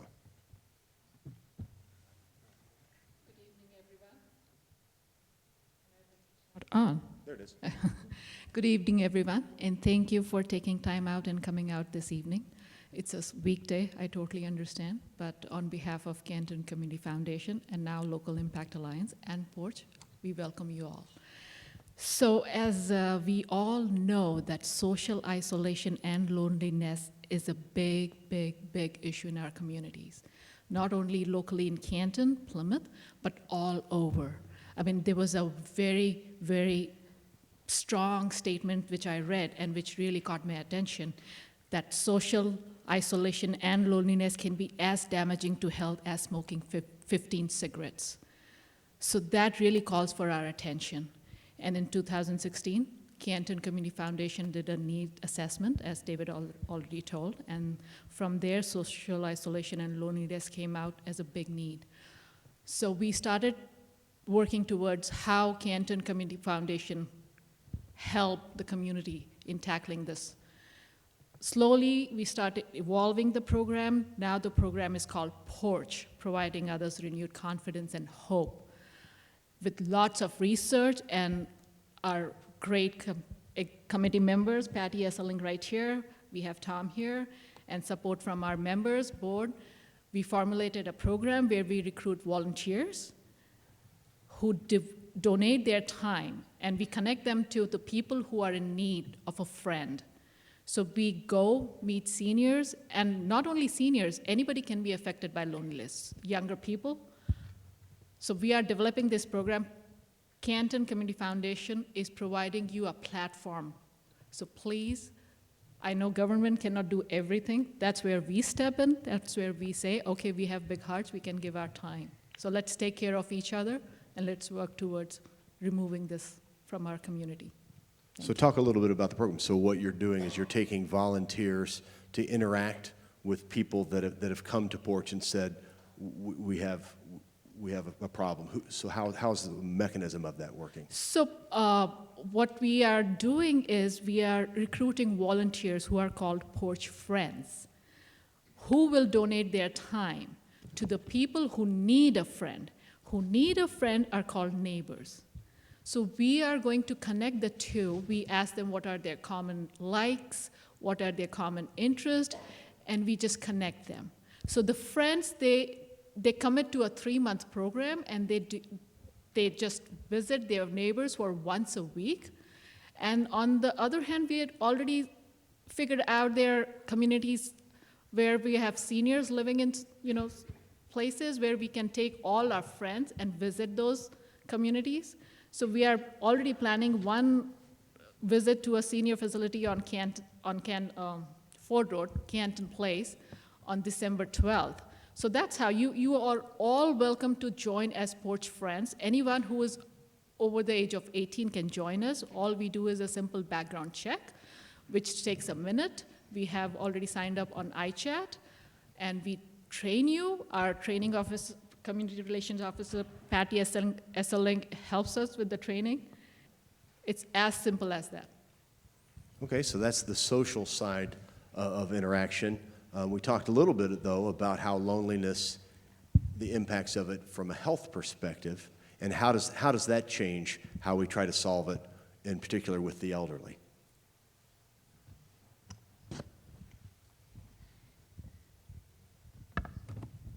So the organization that I work for is PACE, which stands for Program of All-Inclusive Care for the Elderly. We are known as PACE Southeast Michigan.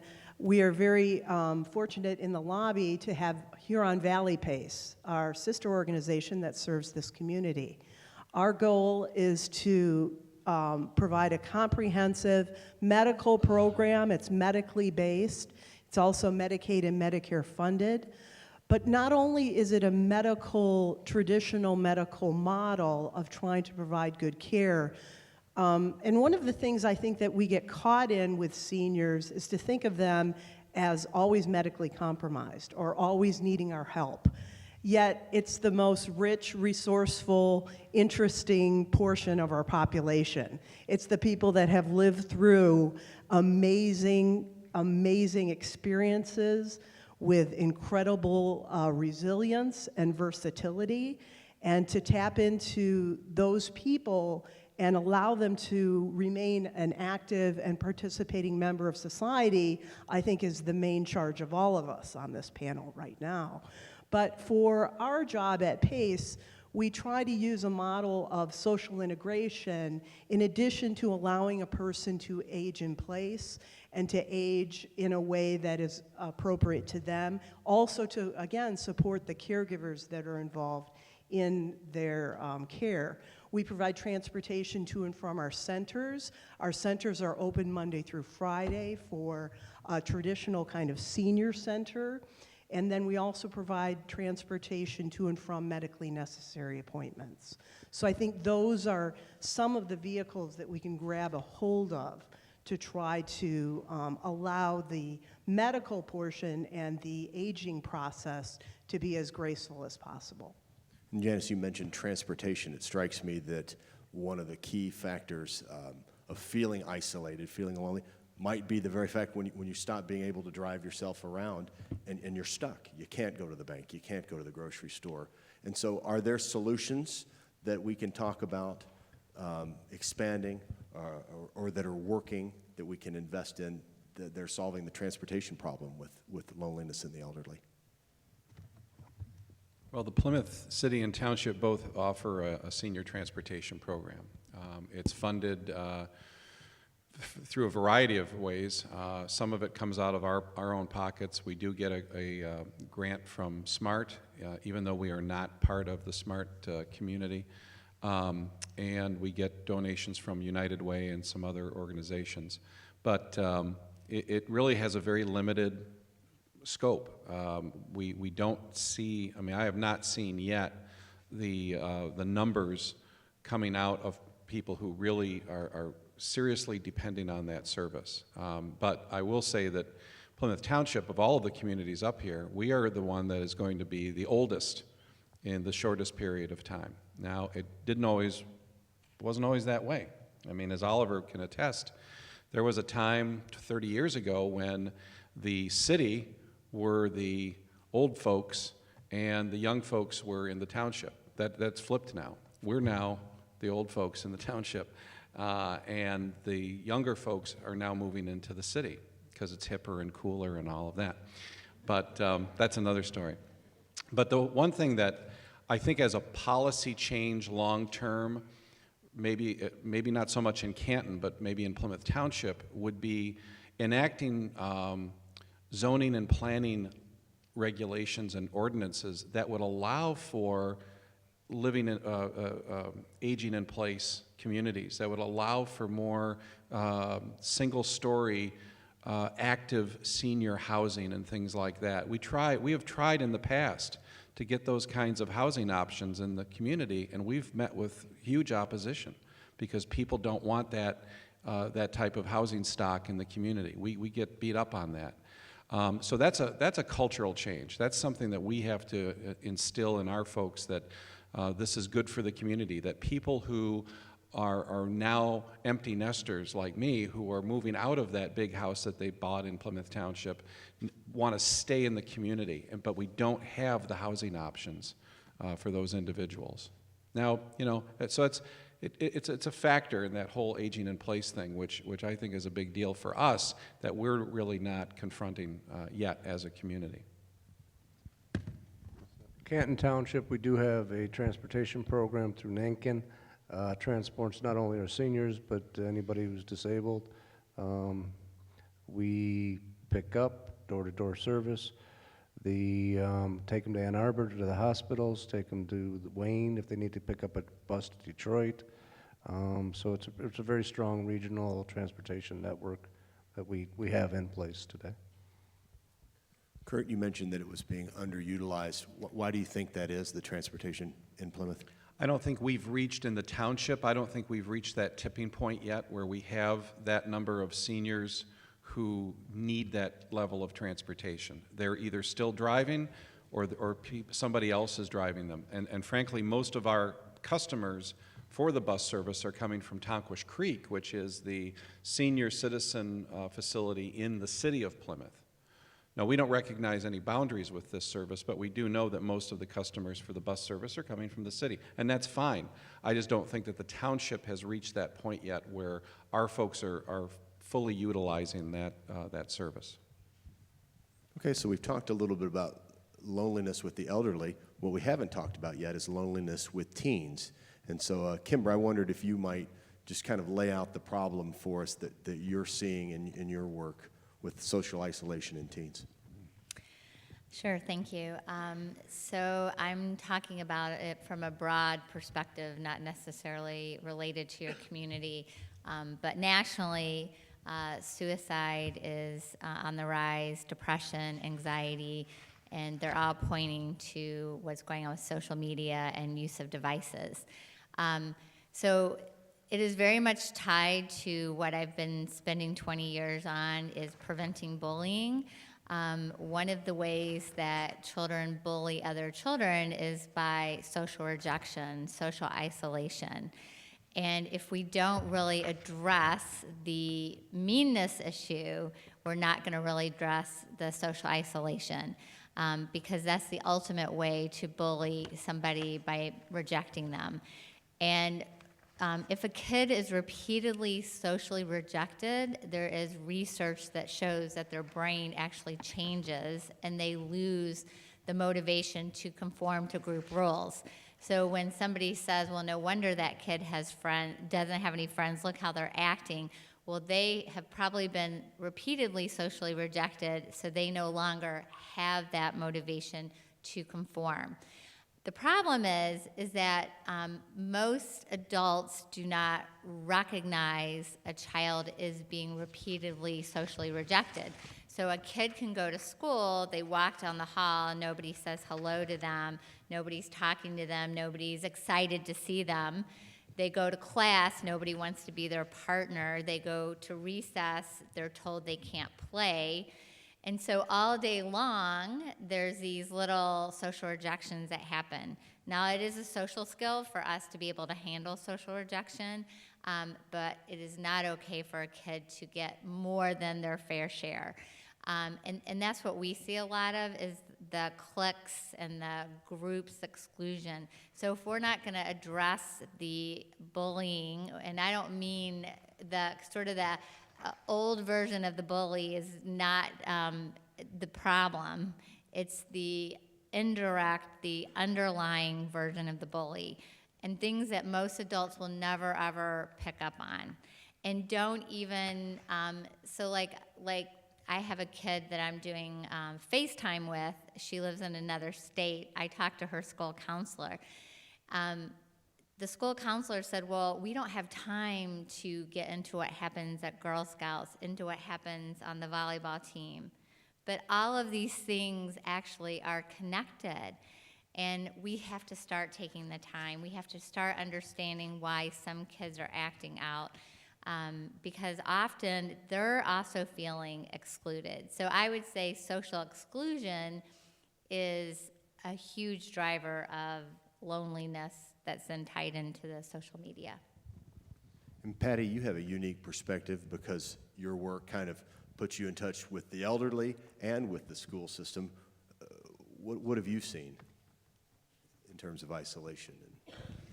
When dealing with isolation, a lot of times we receive those phone calls from neighbors or medicals if the paramedics get called to the home because of a slip and fall, and then when we arrive, we realize maybe they are needing some help. They need a little assistance. Maybe they are low on funds, things like that, and they don't have, a lot of times, who do we call? Who can we get a hold of for you? And they don't have anybody. So when we realize situations like that, we try to step in and assist in any way that we can. Even though when it comes to the police department, I am the community relations officer, so I'll get an email. They will then, from the officers that were out there, I'll go knock on the door and see what types of services they may ultimately need. And then usually I come back to the foundation and say, okay, how do we work? What programs can we get them into? Do they need transportation? Do they need extra food? Do they need whatever comes up so that we can try to help them along the way and get them connected with individuals that could help that process in their isolation aspect of it.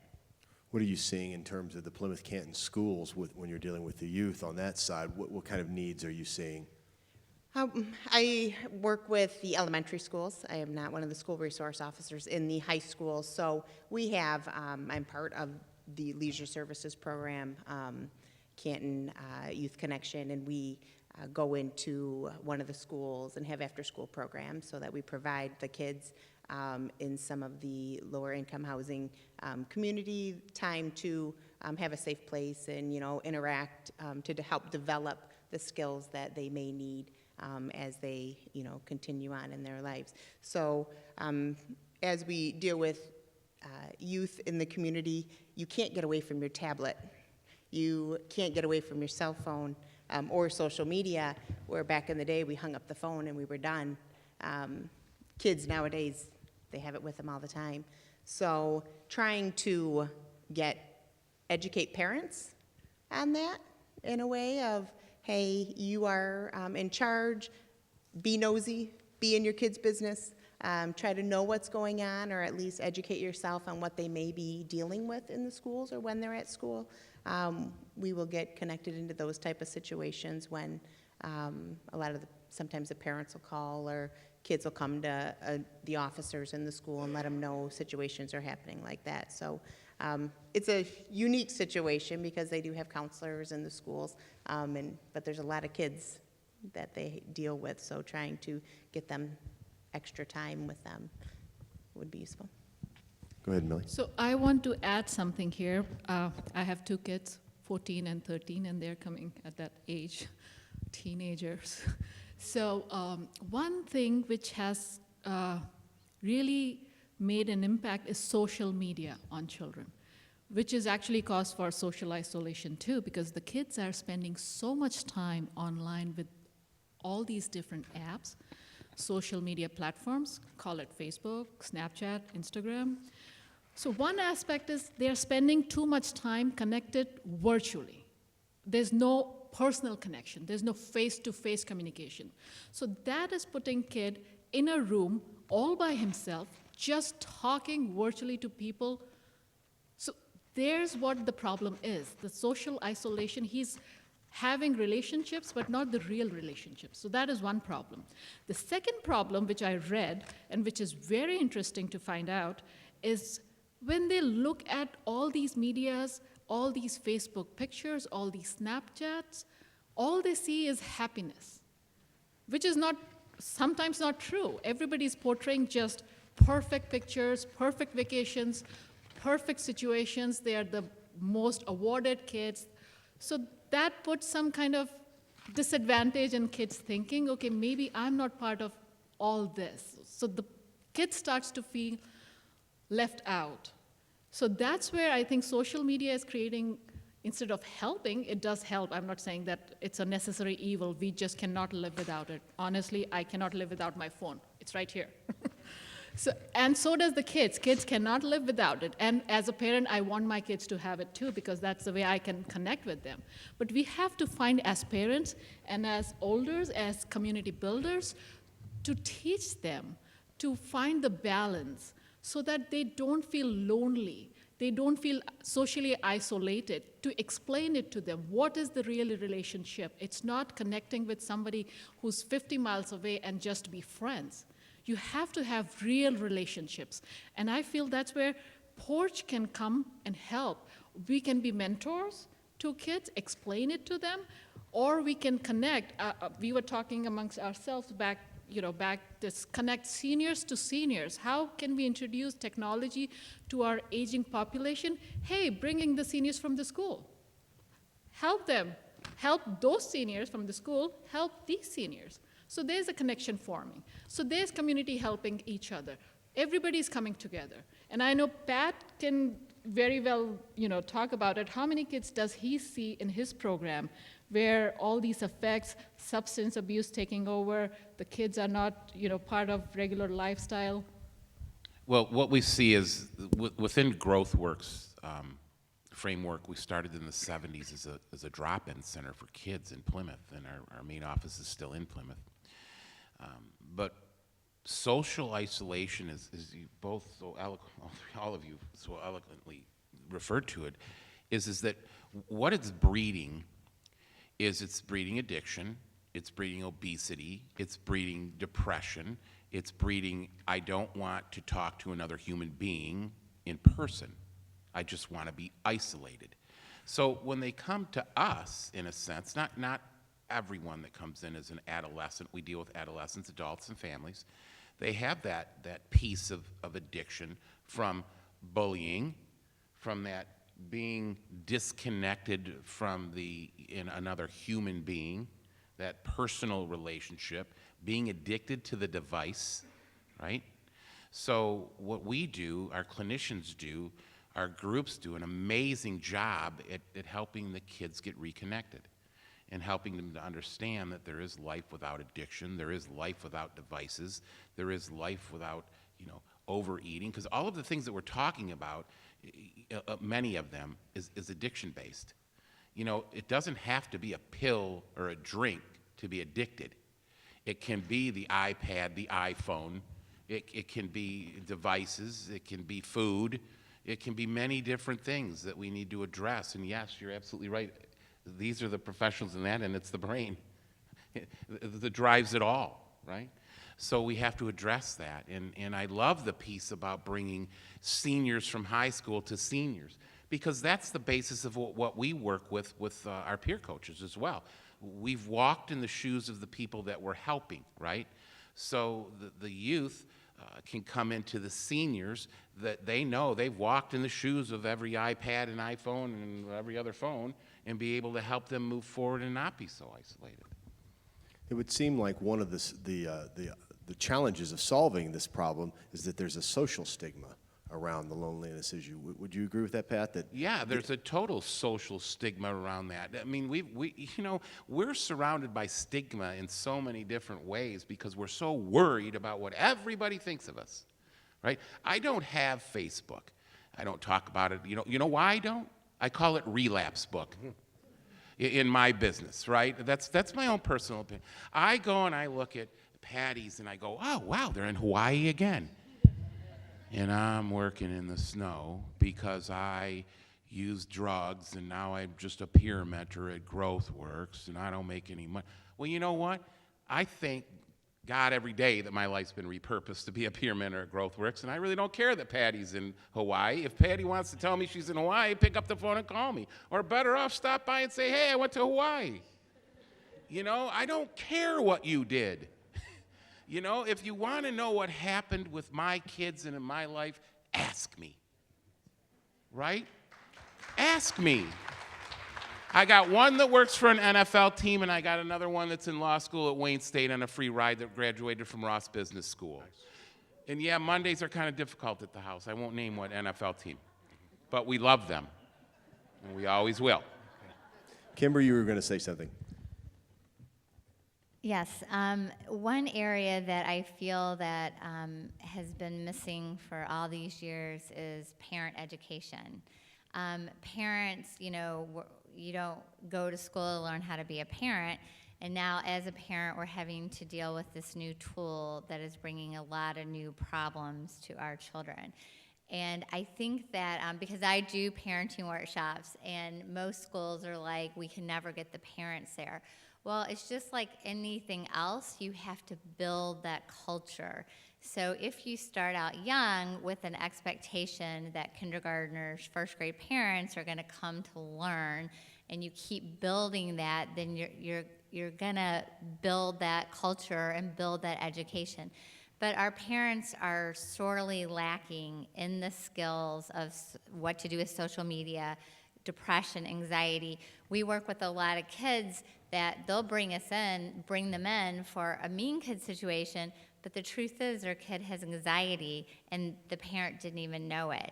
And because I do coaching, I'm often a more comfortable person to call than going to therapy. And really, their kid needs therapy, and I'm helping them ease into that road. But there's so many parents that don't know what to do, and they don't have anyone to call, and they are worried about what other parents think about them, and they don't have the resources. So if I was going to suggest one area that could really bring a lot of change, would be parent education, and have it at the school, even though it is work and extra money. In regards to that, so depending on the elementary school or the charter schools, the charter schools get the parents in by, I wouldn't say bribery, but the kids get to dress down in jeans and not have to wear a uniform if their parents come to the meetings. So they have to sit there and listen to me talk about education and social media and all of that. But our public schools also, I go into the middle schools and we hold meetings. I go into the elementary schools just to educate the parents, because many of them have no idea what their kids are doing on that device. And usually to wake them up, you just tell them that Snapchat has 1 billion users, and if you'd let them knock on your door and walk into your kid's bedroom, you're letting them do that with their cell phone. So why are you letting them on that at wee hours of the morning to hang out with them? So the schools are allowing us to come in, the police department to come in and educate the parents, just like educating the seniors on the dangers that are out there that in regards to them. Trying to just, education is big, but many people don't make time for it until it directly impacts them. Once it directly impacts them, then, oh my goodness, why didn't I know about this? Or I never knew there were meetings that were held out there. You have to be willing to look around and see what is offered around the community. So how do we better educate the community on that, I guess, is a way we could angle that. If I may, I would like to put another plug in for the Canton Public Library, because they do have the seniors come in with the high school and middle school kids working together and interfacing, and the kids are teaching the seniors how to use the electronic devices, and the seniors are teaching the kids how to live life. So it's a beautiful thing. It is happening now, and so kudos to the What's leadership. the name of that program? I don't know the name of the program, but again, it's through the Leisure Services and coordination with the Canton Public Library. And then I want to give a peek to what is coming to Canton Township as well as the school district, hopefully next year. We focused the past 12 months on living on You Belong Here. The next 12 months, or 2020, is going to be focused on living well. And there's the physical attributes of get out, get active, get busy. If you don't have access, we'll give you access, we'll get you there. But there's a bigger component that everybody's touched on tonight, and that's based on the statistical data that 10 to 24-year-olds, the number one cause or number two cause of death is suicide. And we've had way too many souls lost to overdose and suicide in our communities. And so, therefore, the living well component, which is going to be driven by Leisure Services in terms of Canton Township, has significant mental health programming and events that are going to be planned and put together working with you professionals to help support, because we are not the subject matter experts, so we're going to need a lot of help to deliver this to the Canton community. And the first kickoff meeting, I think Canton is ahead of the school district in terms of thinking about it. We're all talking about it, but Canton Township Leisure Services has already got programming on paper. The first meeting at this level where the counselors and the professionals that are involved with the school district, their first meeting is this Friday morning. So Canton Township will be supporting that event to share what we are doing and hopefully partner with the school district as well. Just to add on. Quick thing, yeah? Oh, I'm sorry. No, go ahead, Pat. Okay, just to add on, St. Mary Mercy Livonia has an amazing community relations engagement department. They do a lot of community education, community outreach. I know for a fact that they've done social isolation, they've gone into schools. So that's another resource to look at. Yeah, you got to look at the device to go on the web. Now I'm talking, I'm backing it up. But you can look on their website, and you can see that they do a lot of stuff throughout the year for many different health issues as well. Okay, I want to be cognizant of the time, so I think, thank you for this, and let's go to some questions. And is Doris, where are you, Doris? Okay, is your mic working now, or do you need mine? Is it? Oh, there you go. There All we right. go. The government can't love anyone. What are you doing in your position to highlight the lonely in our community and encouraging our community to love them?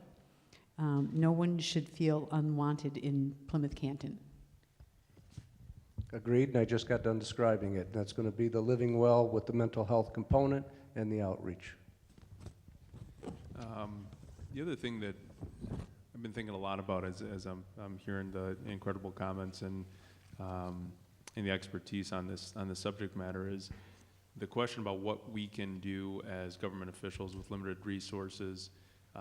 We think a lot about our physical environment in relation to social isolation, and what is always we're very cognizant of on my team is we have an incredible downtown, we have a very vibrant and active community. How are we activating those physical spaces, which gets at the heart of the conversation around social isolation, getting people out of their houses, getting people to put these down, right, and to have these interactions face to face. And for a long time, we were a very sleepy community. Sidewalks rolled up at 6 o'clock. We had a couple events throughout the year. It is so important that we focus on and continue to spend every resource possible at creating those physical spaces, the events through the DDA, through the chamber, the concerts, the yogas in the park, things that you on the surface might not seem like they have a broad impact, but for that group of people that are coming together for a common purpose or for an interest, right, that is not social media related or is not behind their computer screen, it has profound impacts on their connectivity and in the way that they feel about their community. So in any way that we can continue as the city and working with Canton and Plymouth and through the chamber and through DDA, through the library, through Park, Plymouth Arts and Recreation Complex, which I know they just announced that they're going to be stick around for a few years. They're almost at full occupancy with all the nonprofits and incredible groups that are in the downtown. So I would be remiss if I didn't. It's been so top of mind in hearing this conversation of what we can do as government officials or as the elected leaders of the community. It's activating those physical spaces where we put down our devices and we're humans again. Janice, you wanted to add something? I'm sorry. Go ahead, Sure. Kurt. I mean, Go with ahead, respect Kurt. to Plymouth Janice. Township, we are a very lean operation, and we don't offer any of the services that you have heard from Canton here tonight. I think our public and the township has made conscious decisions over many years to provide their own level of recreation out of their own pocket, frankly. We offer 0 recreation programs. We offer virtually no senior programs other than our partnership with the Plymouth Community Council on Aging. So we have to be innovative. And so what we do is we form partnerships and actual signed contracts with organizations like Plymouth Canton Little League and the Greater Canton Baseball and Softball Association, with the Plymouth Rain Soccer, so that they can utilize our facilities, because we do have space. We just don't offer any programs. And so we have to partner with organized clubs and groups and senior organizations, and we have to do more with the city as well. One of the things that I proposed several years ago was a joint recreation operation with the city, and that would involve, it may involve a tax increase. That's poison talk right now in Plymouth Township. We tried this with Park. To fund Park, which would have totally rehabilitated Central Middle School, which would have also built an auditorium for the performing arts in Plymouth City, just like we have a library in Plymouth City that services both the city and the township. It was rejected overwhelmingly by Plymouth Township residents. And frankly, it was used as a bullying device against me on social media, and it still is, okay? So, the message that we got from our residents was, we want all of these things, we just don't want to pay for it. So what else is new, right, in government? So what we have to do is we have to be innovative. We can't just close the door and roll up the carpet. We have to work with our partners in the private sector also in organizations like the foundations, like the city, like Park, like the Michigan Philharmonic, like all of the other, like YMCA, all of the other terrific organizations that we have in the Plymouth community that are providing those services, and we have to do more to partner with them. And ultimately, we have to have a formalized agreement with the city. It's just right now, things are still raw for us after the Park experience. Go ahead. So the question was about love, right? And what kind of love?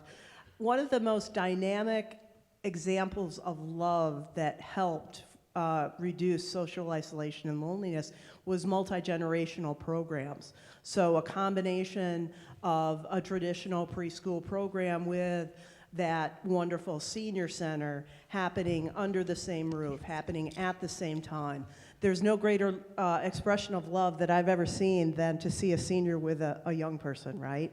Or a young person with someone who has such meaning in their life, whether they be a stranger but only a stranger for a bit of time. So I would love to expand two ideas. One, a multi-generational center of sorts in an effort to reduce loneliness, and then secondly, the conversation that all of us had backstage, which was the senior to senior. It's also been called in some communities teeniors, the teens and the seniors together working on a combination of projects, including things like social media, but social projects that they can stem together and have that partnership. Okay, I'm getting the high sign that we're running a little long, so one more question, Doris. As a parent of two teenagers, I'm finding that teenagers don't work much or at all in Canton. I found that they're too busy to work and parents pay for all their expenses. How do we address this vice and virtue of a wealthy community?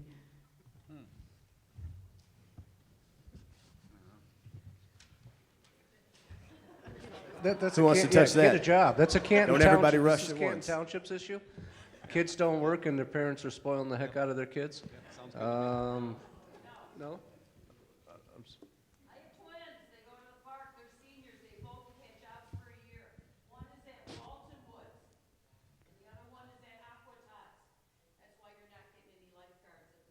Because they're busy working in the private sector. Yes. So, yeah, there's jobs available, and I can tell you employers, including Canton Township, are desperately looking for employees to help fill out the services we're trying to deliver. So, it's a parenting question. It's not a government question. All right, with that, let's wrap it up. Let's everybody, if you would give me join me in giving them a round of applause to our panelists.